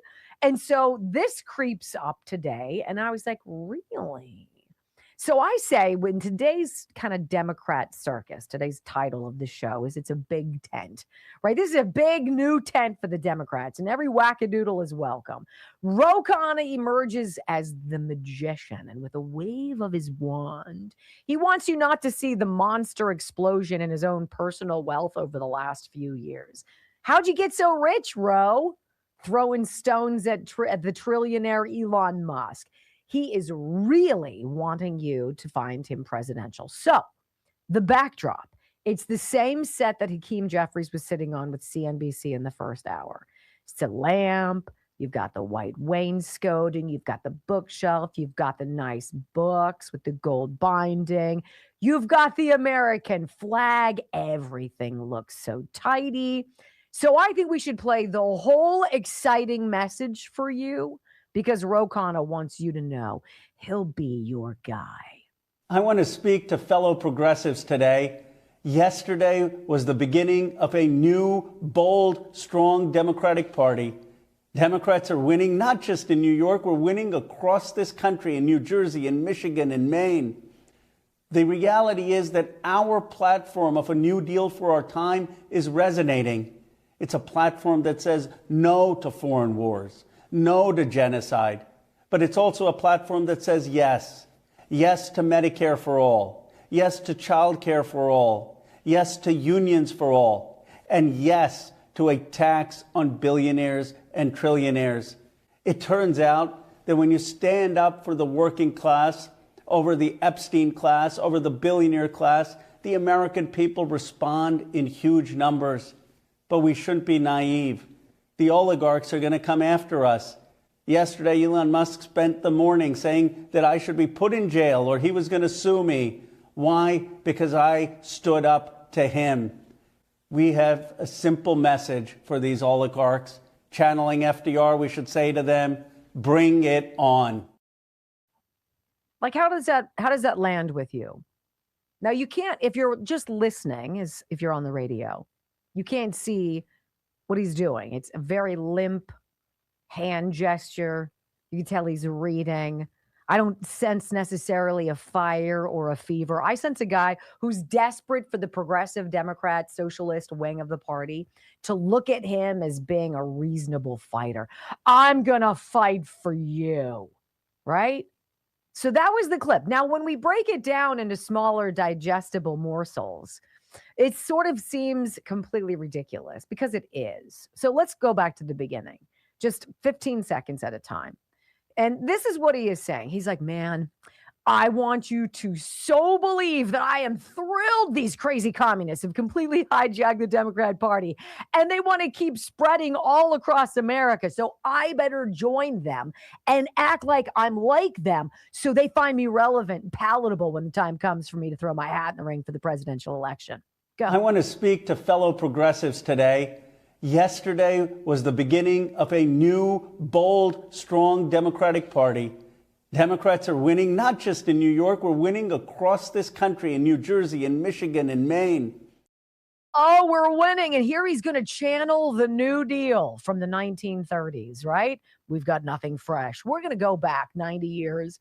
Can't wait. Now, critics say FDR's policies, of course, gave the government extraordinary power, spent way too much of social programs, money on social programs, gave power to unions and hurt business confidence to solve poverty and unemployment coming out of the Great Depression, and even involved Roosevelt's plans to pack the Supreme Court. So all of the solve the problems of racial inequality and civil rights, that's what's going on here. We got a New Deal.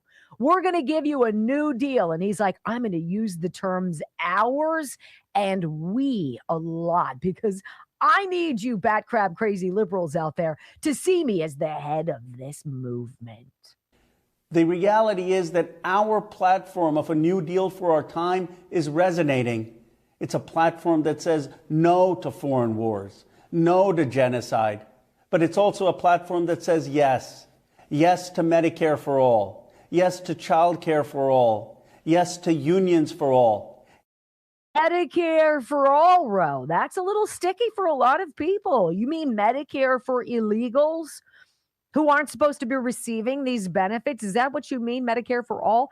And why do we need more unions? When was the last time a union actually represented the workers? Unions are activist groups. That's what they are. Who doesn't have access to childcare, by the way? Like, if you can't afford a child, don't get pregnant. Why do we have to pay for it? Like, why does the whole country have to shoulder the burden of what liberals decide to do? And then Roe continues, we're going to tax the ever-living snot out of the people we're not so secretly jealous of, like the trillionaires and millionaires. And yes to a tax on billionaires and trillionaires. You know, they always want to stick it to the doers, don't they? the sacrificers, the innovators, the entrepreneurs, the workers, the people who stay up all night, work on weekends, and don't remember the last time they took Thanksgiving off, the people who reinvest into their businesses so that they can grow and then hire more people so that helps the economy. Those kinds of people. We don't like those kinds of people. We just want their money. And so we're going to continue demonizing all of these people, the richest of the rich, who pay the majority of all of our taxes. So we have the privilege of sitting here and bitching at you. And now, ladies and gentlemen, Ro Khanna says, it's time for me to drop some buzzwords meant to make you angry. It turns out that when you stand up for the working class over the Epstein class, over the billionaire class, the American people respond in huge numbers, but we shouldn't be naive. The oligarchs are going to come after us. Oligarchs like what? George Soros? Klaus Schwab? Bill Gates? People like Reid Hoffman? You mean Democrats?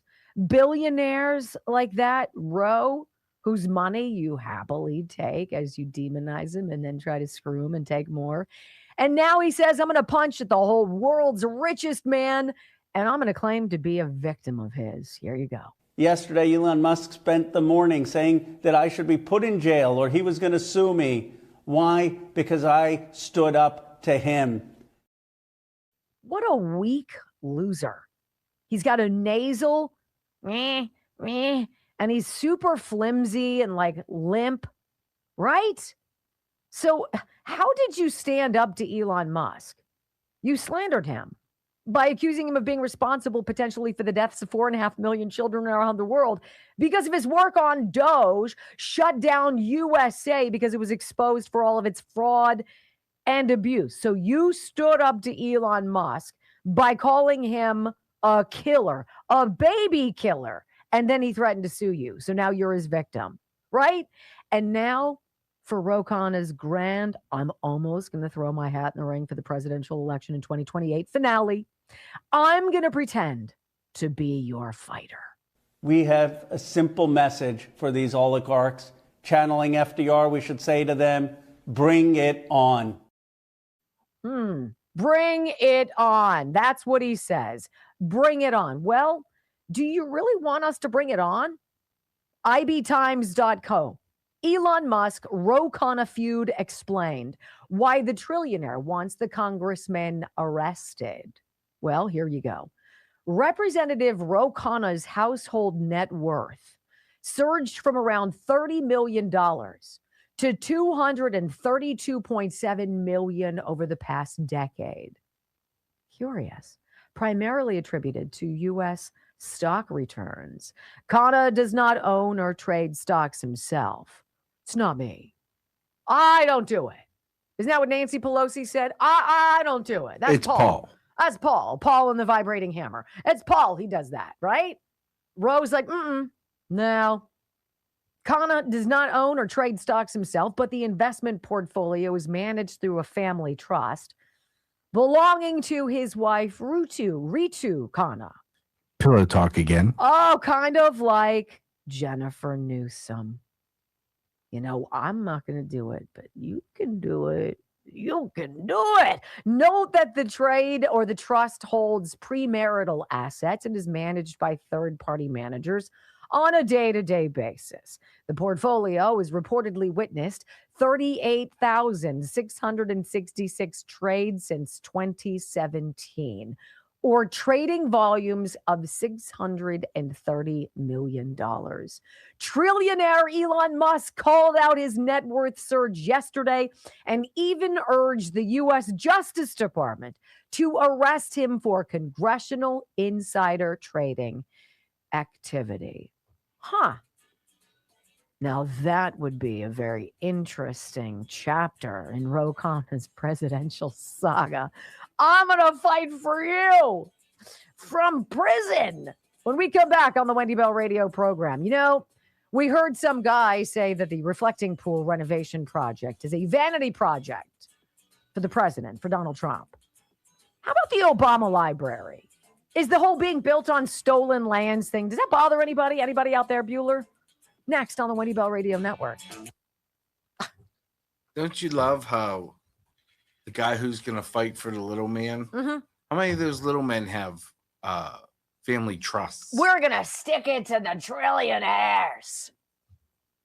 And what do you bet that trust can't be taxed? Let's see. What else does he say? Family trusts. That's if you talk to financial planners, they're all about trusts. Put it in a trust. Why? Because they're protecting their wealth. I don't blame them. I don't have a trust. But that's why trust funds exist, to protect the wealth. So what's he doing? He's manipulating them. I don't do that. Yeah, I pay my fair share. Really. I think Kelly Loeffler was also accused of some of this stuff. Who else? She's Republicans. Oh, and don't you love he says the billionaire and trillionaire class? Yeah. There's only one trillionaire. He's in a class all by himself. Right? And he's like, and he's going to give you a master class in trolling. I did do a little doging of your finances there, Congressman. Yeah. I'm not so sure you want to open yourself up, expose yourself to what's going to come your way, which is going to be a robust conversation of how the hell people who are paupers, when they start in Congress, end up as multi-millionaires. That's a really amazing job to make $174,000 a year and to parlay that into something so giant. You also have to wonder about these men, right? Newsom, Paul, Roe, they always go back to their wife. It's marital assets to protect themselves. They're not stupid. That's the thing. They're not stupid. They're really smart, and that's scary. That's what's truly scary. They're more worried about their freaking stock trades and portfolios than they are doing what needs to be done. Yeah. Which Don't blame me. Don't look at me. This, my wife was rich. We're in this quicksand. Mitch McConnell with his wife. Yeah. Elaine Chow or whatever, who's like some Chinese shipping magnate's daughter. And it's like they're worth gobs of bank. Yeah. And then you have people like, honest to God, Mark Wayne Mullen. Here you have a guy who dropped out of college because his dad was sick. And I guess his dad had a plumbing company. I've heard some stuff about him too. Might be. Yeah, it might be. What I've gotten recently is that he built his business, took care of his father, took it over until his dad died. And then over the course of the next 18 or 20 years, built it into a $20 million whatever. Yeah. I don't know. I've heard he's bought some shady stuff. What do you mean? There's this one water company. They made this device and then it blew up after they got a government contract. What do you mean it blew up? The stock. Oh, the stock. And he bought into it before it blew up. Why am I never there on the cutting edge of like Netflix or anything? Yeah. I'm not. Period. This is why I have to work with this guy for a living. What cutting edge am I on? Well, no, I was saying that's why I'm slumming it here, working for a living. Oh. You own it. So who's really slumming it? The slumlord or the slum renter? So the $630 million, is that what it was? 230 million, 260 million? That's a shit ton of money. I'm sure he's paying his fair share. Why are you even still working? Like, you're not doing anything. Wouldn't you take that money and then go do something that you really wanted to do? You can't tell me that's what they really want to do. No, he's compromised. I'd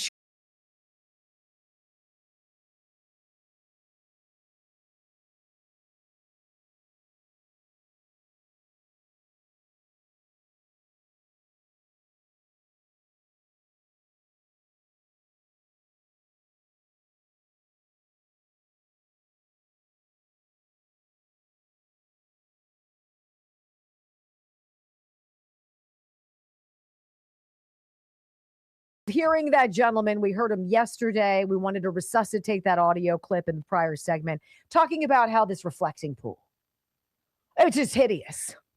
It's disgusting. What a disgrace. And I'm like, I don't understand what the vitriol is and how it would be a vanity project. What is there in an ego boost for this president to fix the reflecting pool once and for all?